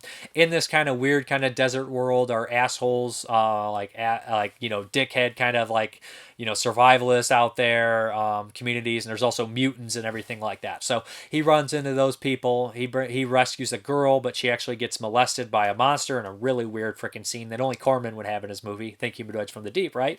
Or Galaxy of Terror, where mutants just raping women. That's just like it's like a Corman staple. So yeah. So anyways, they basically make it back to the compound, and there's also a piece of monster flesh that was on the ground from a finger, and there's two monsters in the compound, and they have to fight them. But a lot of this takes place in a post-apocalyptic world. A lot of it is them arguing in the thing, and the base and everything. Lee Ermey is actually really good in it. Stella Stevens is fairly solid, and Andrew Stevens is okay as a kind of action hero type. There's a decent amount of nudity in here. It's kind of sleazy, kind of gross. The monster looks kind of scary, especially when he's freaking out and yelling and screaming. You can tell it's a guy with like these weird bandages and just looks gross. Just scary and intense performance by the monster. But the movie's just really goofy and dumb. Like, Andrew Stevens does stuff that nobody would do. Like, he has a pet dog. It's also really mean-spirited too, and it's just too stupid to be mean-spirited, so you're just like, it's kind of just gross and ugly and dumb. So, like, it's not like it's like making a statement. It's just like, we get it. It's just, I just don't want to get it. What's the get? There's a moment where he's like, all right, I'll go with you almost complete strangers and leave my like kind of girlfriend who's pregnant and my dog behind with these weirdos. It's like, get no, Nobody's doing that in the post-apocalyptic wasteland. Get the fuck out of here. So just stuff like that. There's an interview on here with Lee Ermey, and it's short, but it's sweet, and he gets to the point. He's like, hey, I needed money. Help me pay rent for a couple months. So he's just a working actor. Always liked his performances. Always a solid actor. It looks really good. They cleaned this up. It looks fantastic for what it is. And the gore's pretty good. There's some gnarly gore scenes, some gnarly splatter. It's just not a very good movie. I mean, if you're in there just to pop in and watch a couple B movies and see some gore and some nudity and some stupid shit, then by all means check out The Terror Within too. It's definitely up your alley, but I really can't really give this one a recommend. I didn't enjoy it that much.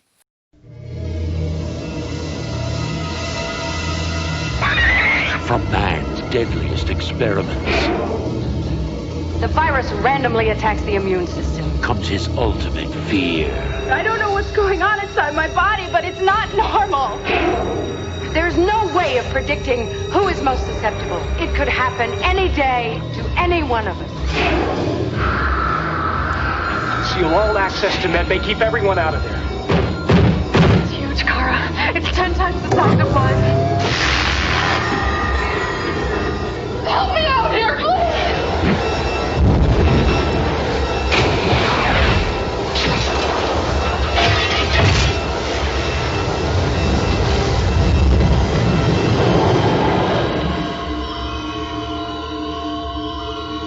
The Terror Within 2. Okay, the next one here is Godzilla vs. King Ghidorah. I always say his name wrong. Correct me. I know. This, I think, is a direct sequel to Godzilla vs. Bellante, which I've seen, and that one was a direct sequel to Godzilla 1985, which, of course, I've seen. So I think this is the third in that kind of newer series from the 80s, 90s. I never had seen this one, of course. This movie is batshit crazy. Like, for some reason, these Godzilla movies are always surprising me with how ridiculous the plots are. Like, it's so much stuff going on. I don't even know. I explain this insanity. It kind of reminds me of Godzilla Final Wars and some of the plots, how crazy it gets. And it turns to like somewhat like Star Wars, like time travel. So essentially what we have here is, okay, Godzilla was actually a dinosaur, and he was discovered by a Japanese troop on one of the islands in World War II in the South Pacific battle, and he was hurt, but actually the blast in the 50s, the nuclear blast in the 50s, is what turned him to Godzilla. So essentially, some people from the future come back and tell the Japanese people that we need to transport Godzilla out of there when he's a dinosaur, so he will not turn into the big mutated Godzilla, because he will destroy your civilization years down the line.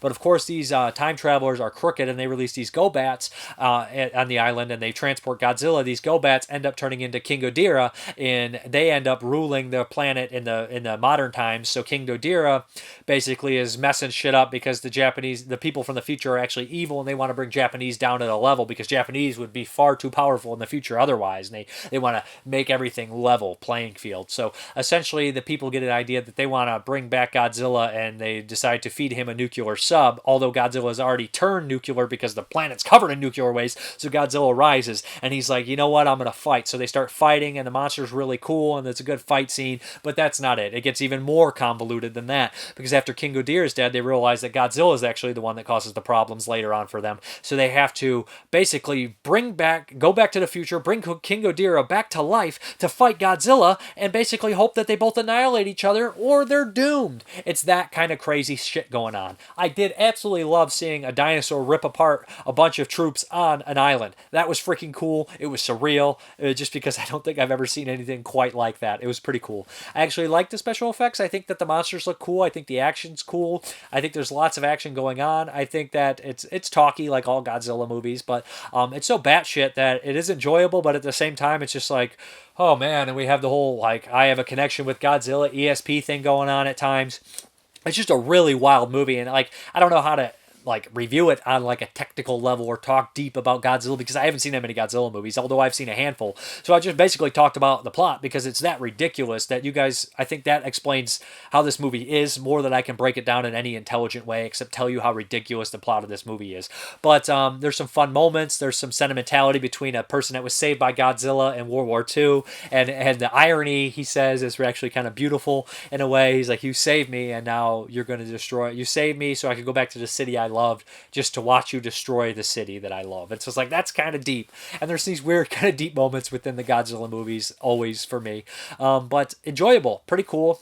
I like the monster, and he comes back, of course, and he's like metal and everything like that. So there's some cool things going on in it. If you like Godzilla movies, I'm sure you'll like this one. I'm more familiar, like I said, with the late 80s, early 90s ones, and I might have seen this one years back, but it just wasn't registering to me. But I enjoyed watching it. It is an hour and 43 minutes, which I think is probably pretty typical for a Godzilla movie. Yeah, enjoyable, cool stuff. And there's also an android in here. Did I mention there's a Terminator thing on here where there's an android that helps him out? He could be programmed good or bad, but yada, yada, yada. And also, why would they trust that lady to program the robot or even let her near the robot after all the stuff she did to contradict the people from the future? I'm not going to get into it. Whatever. It's a Godzilla movie. It's bonkers. It's batshit. It's convoluted, but it's also fun.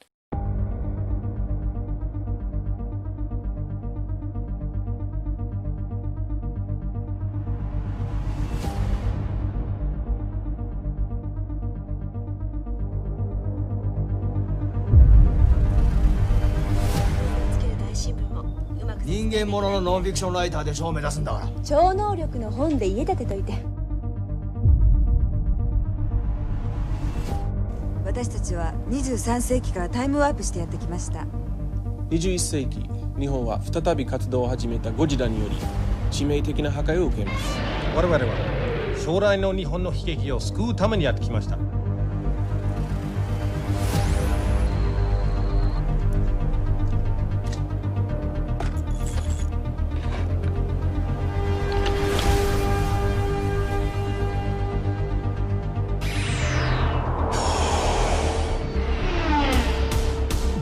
この恩は生涯忘れない。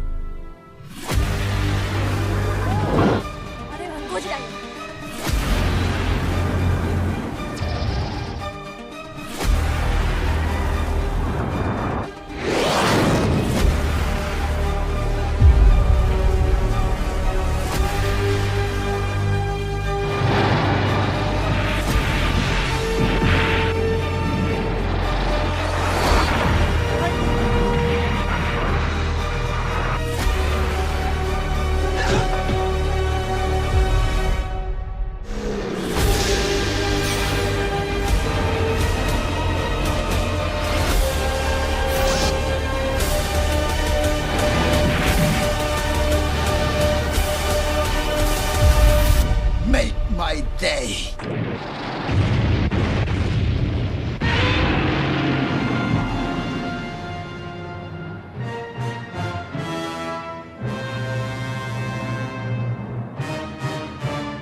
決戦。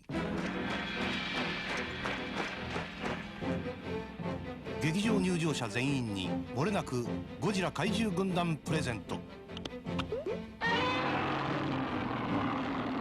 Hey guys, what's up? It is Blindspot.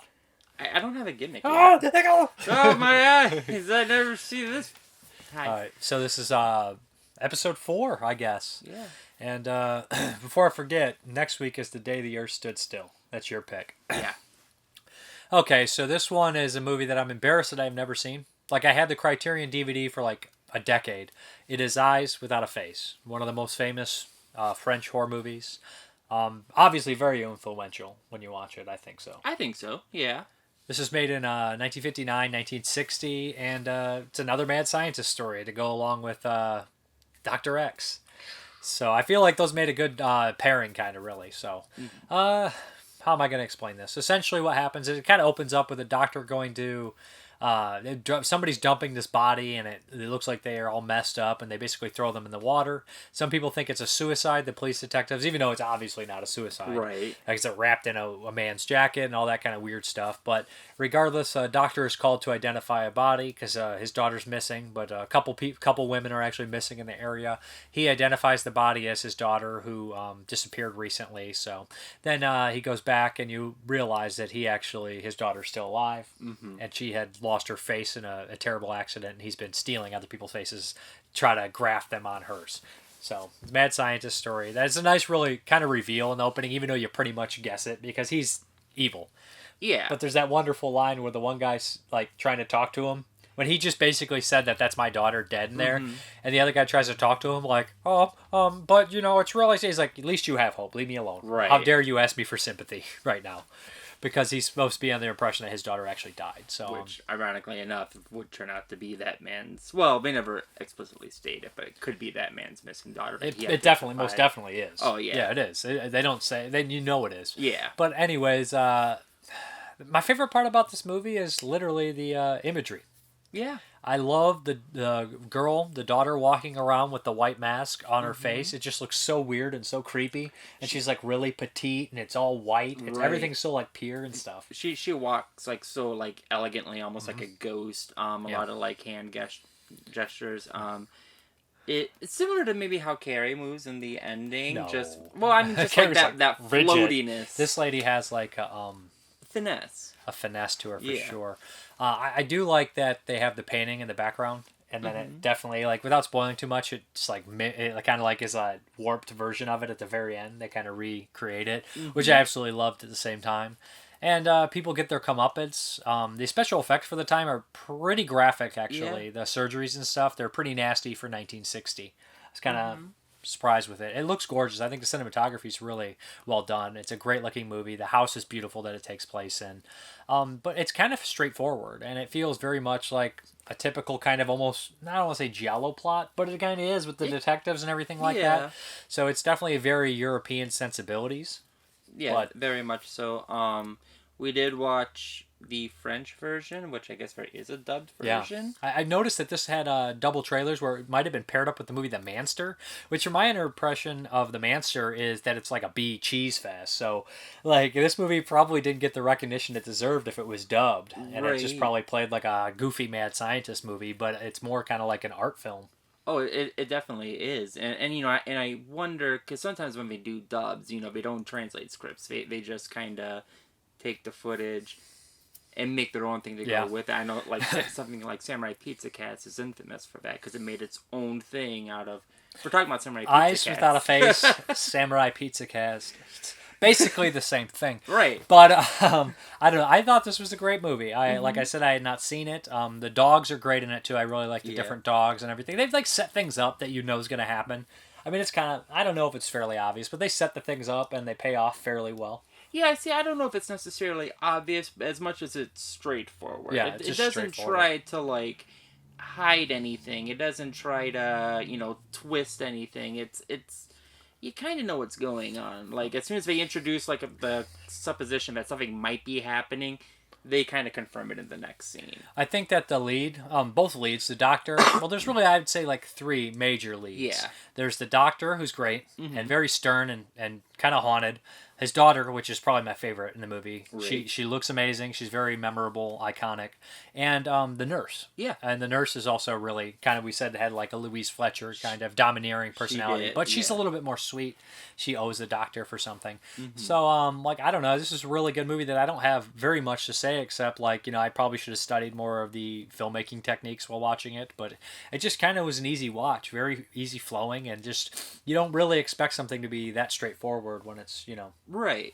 I want to talk about the nurse because I did like her. She had a similar operation to what the yeah, that's why I said she owed her. The doctor. And she's the one that's actually getting the victims for the doctor. She befriends them and, you know, then a couple of days later... She's definitely in love with the doctor. Oh, definitely. There's definitely like a love thing going on. I don't know if she was a former wife, but she doesn't seem like a mother to the daughter. It does seem... No, she's definitely not the mother. It does seem like maybe not a wife either. I would guess that she maybe is somebody she's cheating on.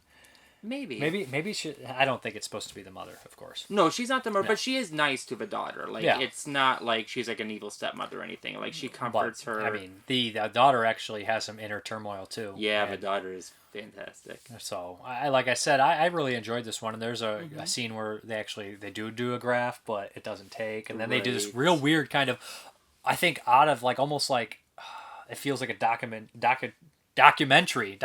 kind of deal where they show pictures and their progressions of rotting and stuff, and that feels like almost like what would they call that in France when they had that one whole movement of cheese? I can't think of it. Like the realistic kind of movement. It feels definitely like a piece of that for sure. I don't know the movement, but that's definitely like when it comes out like that. I really liked it. So how would you say? So, you know, we're not comparing. We're not having a contest. But how would you compare it to Dr. X? I think it's much better. It's definitely much better. How would you say? I think that these fit as great as a double feature. I think that one is a B movie. Right. You put Eyes of the Face in French, and then you watch Dr. X next. But I think that they're actually kind of fun together, and I think they're both kind of cool little pieces of definitely reflect the time, or the country for sure. Right. But I'm going to read from John Stanley's Creature Features. Jeremy was talking all that shit last week about how Dr. X was going to be so much better than Eyes Without a Face. Wait till my rating. Yeah, right. Get out of here. Yeah, I'll lie. All right. Horror Chamber of Dr. Faustus. That's its AKA name. They got it as 58 here. I imagine that the 1960 version is Eyes Without a Face. So Mad Dr. Pierre Brasser believes he... Oh, this is 3 out of 5. John Stanley gave it 3 out of 5. Maybe this version, but Mad Dr. Pierre Brasser believes... I'm terrible with French names, so bear with me. Believes he can restore his daughter's marred beauty by grafting on the faces of kidnapped lasses. This French film, directed by Georges Franju, who collaborated with mystery writers Pierre... Nope. And Thomas Narsjak? Nope. Has numerous plot holes, as do the faces of victims when the doc gets through.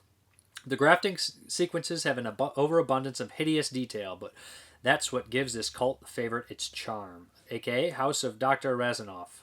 I don't think that's what gives this movie its charm at all. I don't think the graphic stuff is what gives it its charm. It's not, yeah, the charm does not come from the graphic stuff. The charm comes from how beautifully it's shot, and just every character is kind of human. Even the Doctor who's evil is kind of human. Maybe that version is only just like a schlocky gore film. It might be. Maybe the other version is worse than Dr. X. We don't know. So, Shut up. In here, it is also called The Horror Chamber of Dr. Faustus. This guy gives it 3.5 out of 4 stars, 1959, 84 minutes. I'm not going to read all those French names. Alright. Frangi's classic about a mad surgeon kidnapping young girls and cutting off their faces to restore the lost beauty of his China-masked daughter is an almost perfect blend of poetry and subtle horror. Beautifully austere photography and settings help distract from the painfully unelegant dubbed dialogue, while the plot echoes elements of Psycho, shot after this but released first, and contains one of the earliest widely seen gore shots when Dr.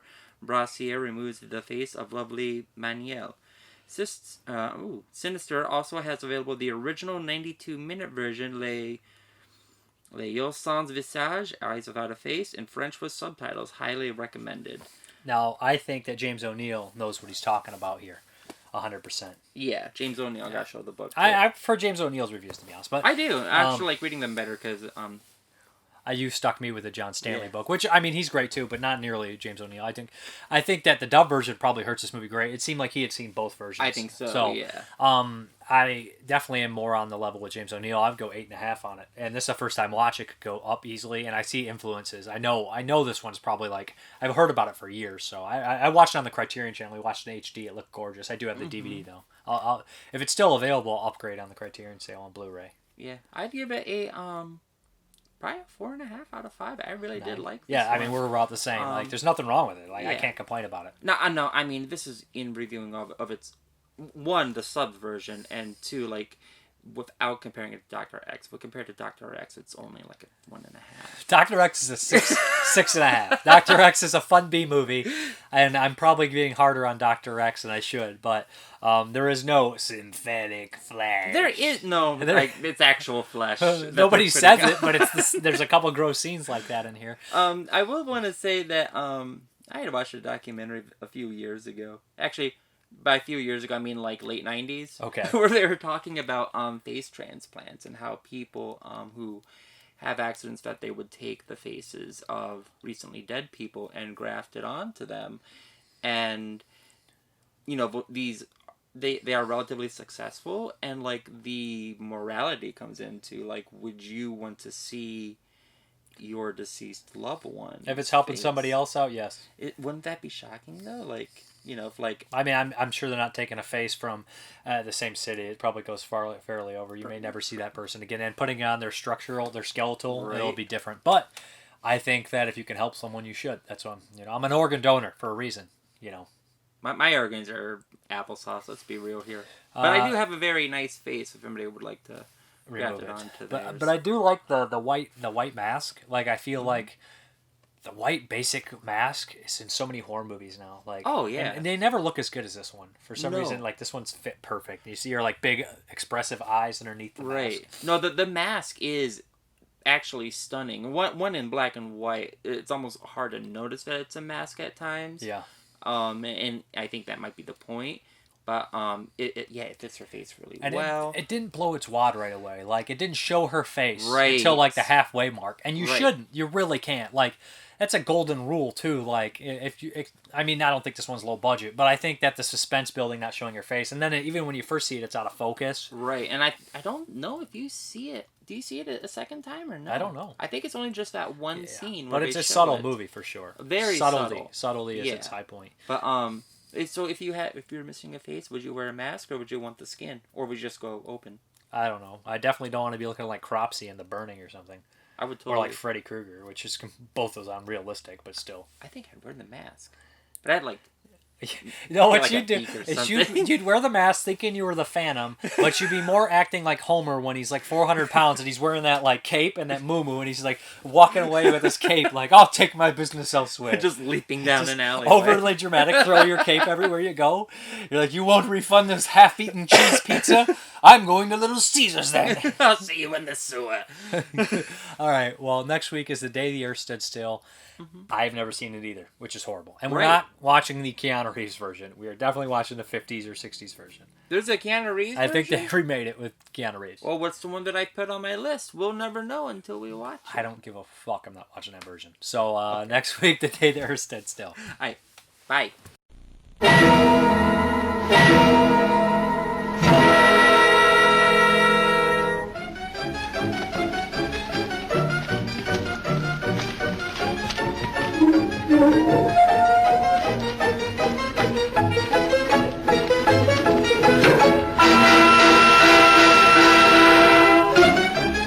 Pourquoi mens-tu?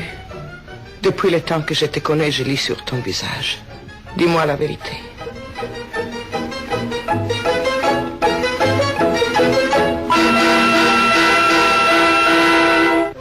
Les gens n'approfondiront pas. Ils ne chercheront pas à savoir ce qui se passe ici, surtout. Mais que se passe-t-il dans cette mystérieuse ville-là?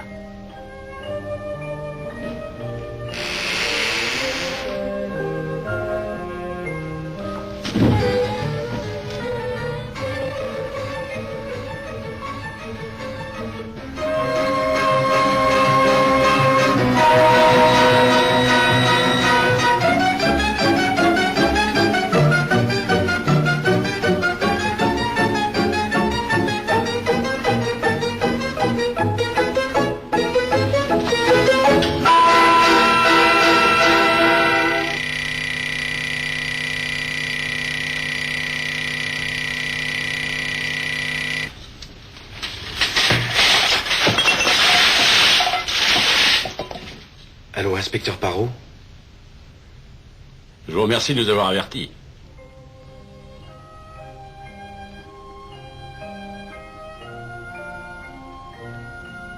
Pourquoi les miroirs de cette étrange demeure sont-ils masqués de noir?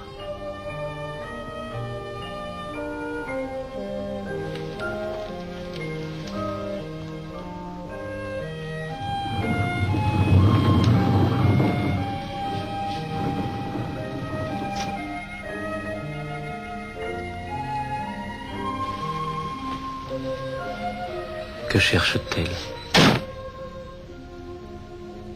Le reflet de ses yeux? De son visage?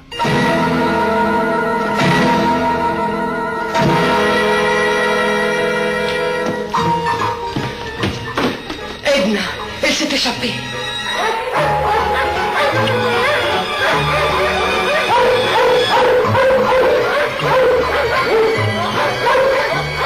Historique.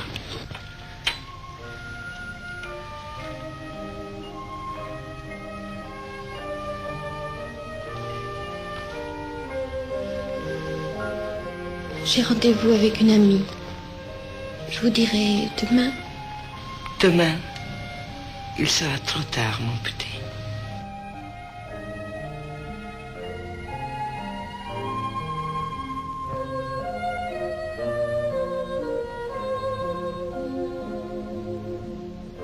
Edith Scobb, dont vous connaîtrez enfin le visage en venant voir notre prochain spectacle Les yeux sans visage.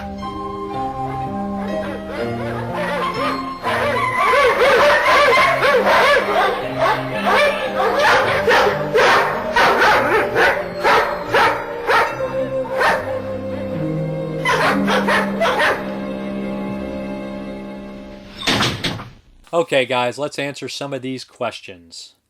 Nick Mua, how do you feel about celebrated actors treating fans unkindly? I heard over a Cody Leach's channel that during a live tweet session, Jamie Lee Curtis kind of insulted a fan who said that they loved her since Halloween, which they first saw at age 5. Curtis' response, no, bad parents, 5 is too young.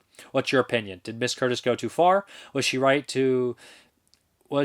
Is 5 too young to watch horror? Should she just have taken the compliment and kept her opinion to herself? I mean, people are entitled to say what they want. Most people would probably agree 5 is too young, but Jamie Lee Curtis probably comes from a different family that most of us come from. Probably came from a little bit more money, obviously, with Janet Leigh and Tony Curtis being your parents. And also, she's a little older than us. She didn't grow up in the video store days when your parents just kind of gave up after the 150th time you asked to rent something like, Return of the Living Dead or something. So it's a different time. She's not a horror fanatic, so just her being there, it depends how mean she was about it. I have to hear the direct response. But, I think that maybe she was probably her whole career bagged on for being in horror movies. I don't really know. So the idea that, somebody showing young kids, it's like, oh, they're just kind of proving the point that people are bagging on horror. But whatever. Halloween's tame by today's standards. They play more messed up stuff on television. So you mentioned the old video nasties list. Do you feel there's a film that is actually so vile that it should go on a banned film list, or is censorship never okay? I don't think censorship is okay. I do think ratings should be there, and if a movie is too bad to get a rating, I think that maybe you should put no children can rent this or no children can see this. Like, I don't think anybody under 18 or 17 should be watching Us Spit on Your Grave or Cannibal Holocaust or being able to rent it. I know we all did. I know, but I think that there should be policies in there that you can't see it.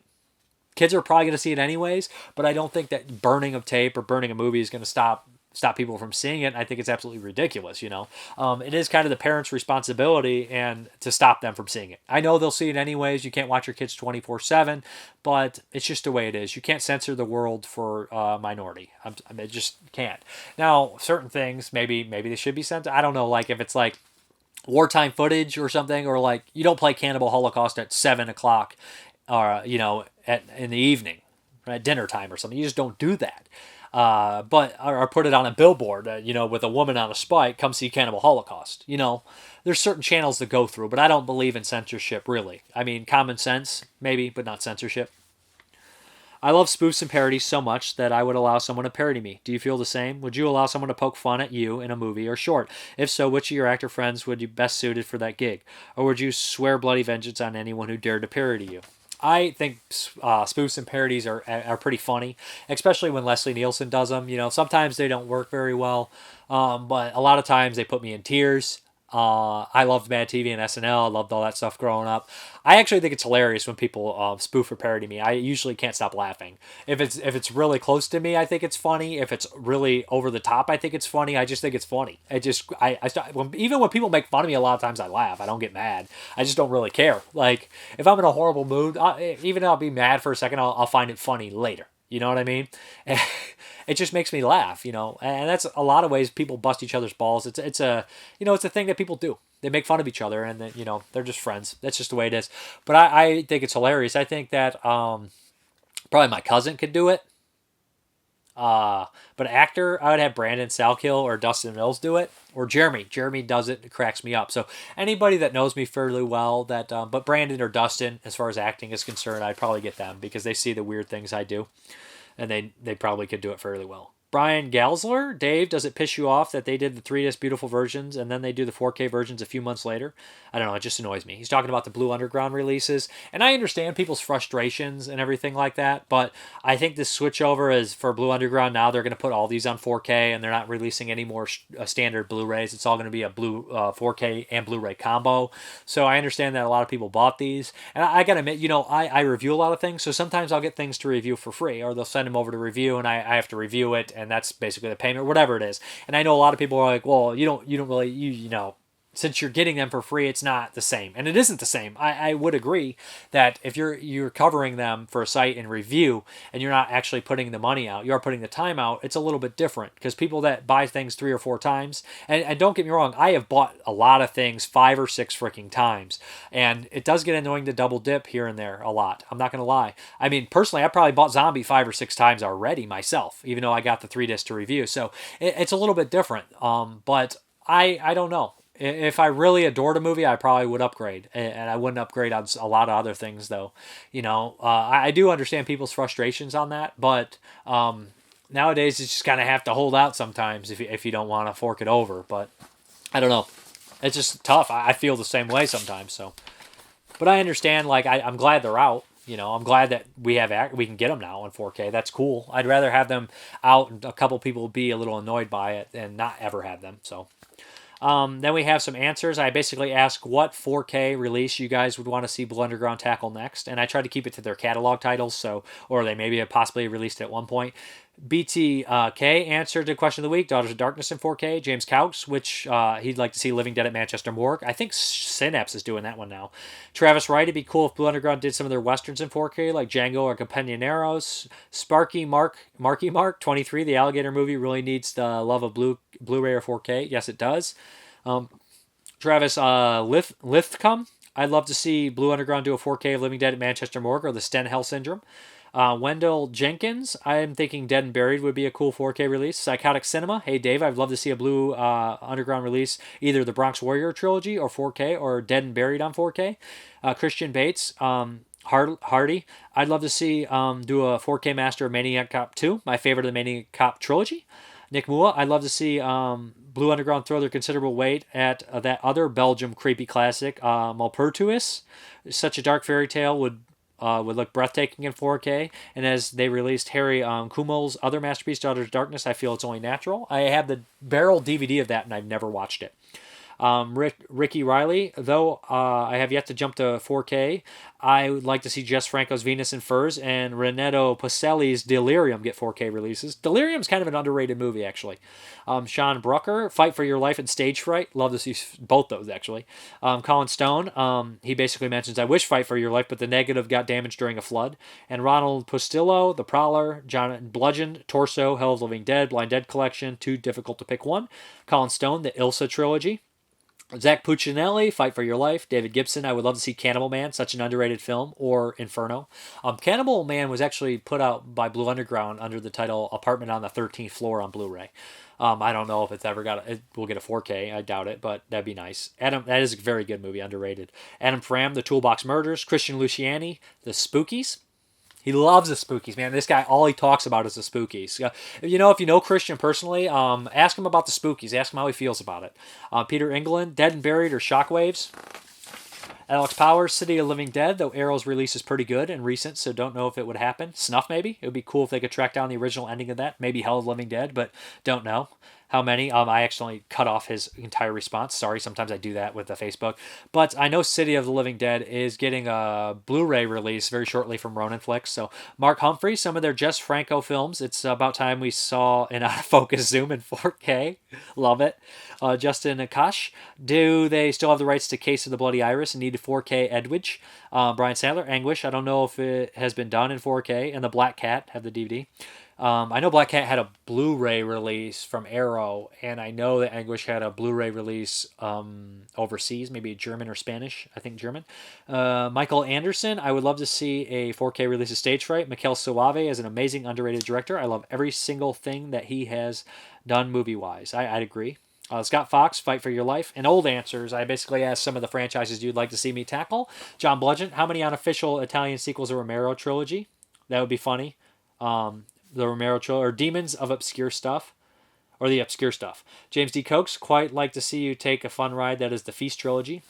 And then we have some information I'd like to read. 81 Oak Ridge, I think the 4K Blue Underground releases are just cash grabs. I own the 3-disc of Zombie and Maniac, and they both look absolutely gorgeous. And to say we have to pay another $30 because Blue Underground says we do is ridiculous.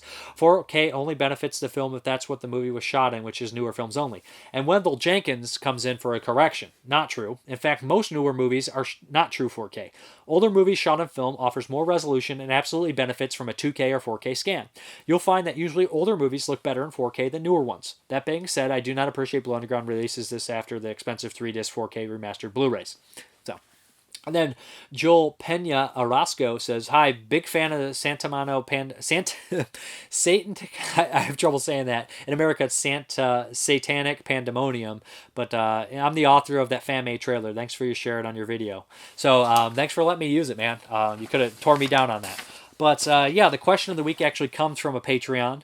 Or a patron, and he says, "What fear do you have that could be turned into a horror movie?" So Skip wants to know what fear you have that could be turned into a horror movie. So, yeah, I guess we're going to hop into the update. Okay, guys, let's hop into this. So, Twilight Time was kind of like having a big sale because they're shutting down and Screen Archives is taking over their stuff. I missed out on a lot of the good stuff, so I went to Screen Archives and grabbed some of theirs. I got like 15 Twilight Time releases. We got the 7-Ups with Roy Scheider.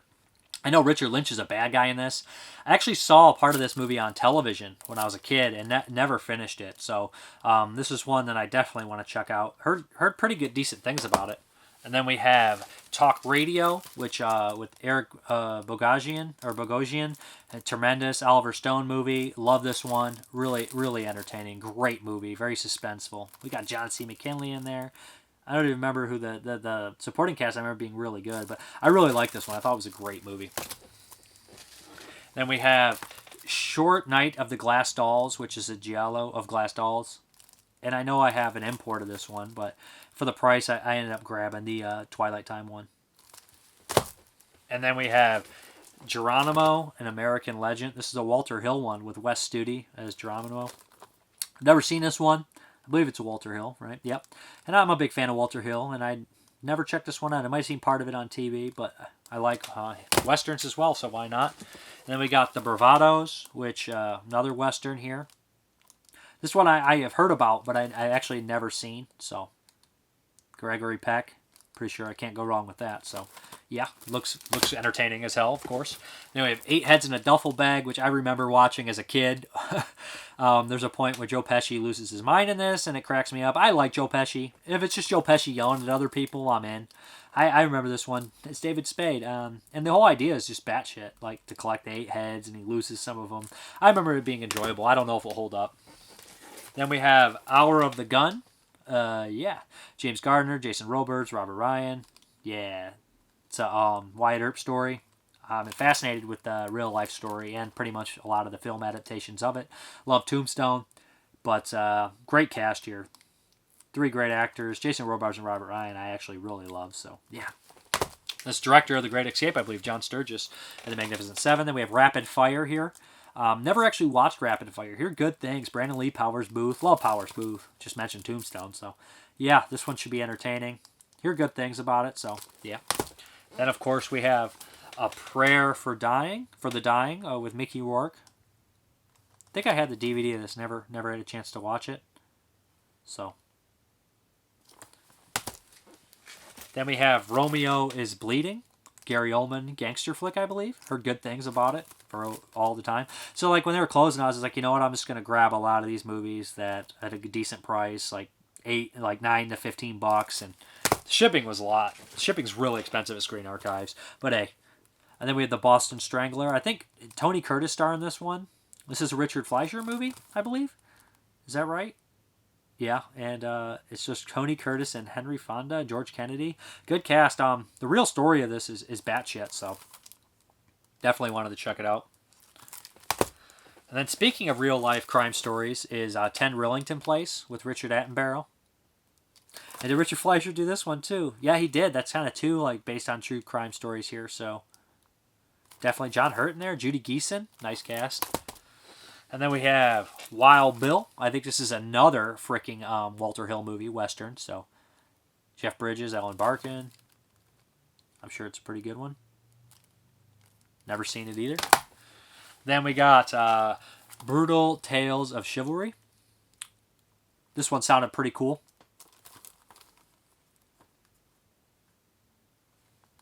Good price on it. And then the last one we got is Lawman with Burt Lancaster and Robert Ryan again. Tell I like Robert Ryan, of course, guys. So, I like my Westerns too, so I grabbed what I could. There are some other ones, some quickies. We got Deathbed on Blu-ray, The Bed That Eats. Called Epics had a nice sale, so this one I didn't have on Blu-ray, so I grabbed it. I have the DVD, but this movie looks like bonkers. And, of course, Patton Oswalt talked about it quite a bit. It's kind of made it a little more famous. Then we have a Blu-ray of Delicatessen. I've seen this DVD. I actually reviewed the DVD. I've seen this movie a couple times, but the Blu-ray, I'm going to rewatch it for 91. Because from what I remember, it's a pretty damn good movie. Director of Amelie, of course. Cool flick, of course. And then we have Gunfight at the OK Corral. Burt Lancaster, Kirk Douglas. Again, another kind of Wyatt Earp story. They said it's a semi-sequel to Hour of the Gun, if I'm not mistaken. Or maybe it's vice versa. But regardless, yeah, John Sturges again. And then we got this bad boy. We got the Al Adamson box set. The Masterpiece Collection. There's like 30 movies in this bad boy, but it includes Dracula vs. Frankenstein, Satan Sadist, Bloody Ghastly Horror, The Female Bunch, Naughty Stewardess, Black Samurai, Carnival Magic, plus many more. So, man, this thing is heavy. Look at all that. Cool, cool. And then last, the DVD of Gore Horror, which I have on the Blu-ray, and I got this MVD finally. They sent this one because it was back ordered, so they sent this along. So pretty cool. Yeah, it's a fairly big update. I got this little bad boy too with the Al Adamson thing. Yeah, so anyways, guys, back to the video. Okay, guys, thank you very much for watching, and as always, you guys have a good one.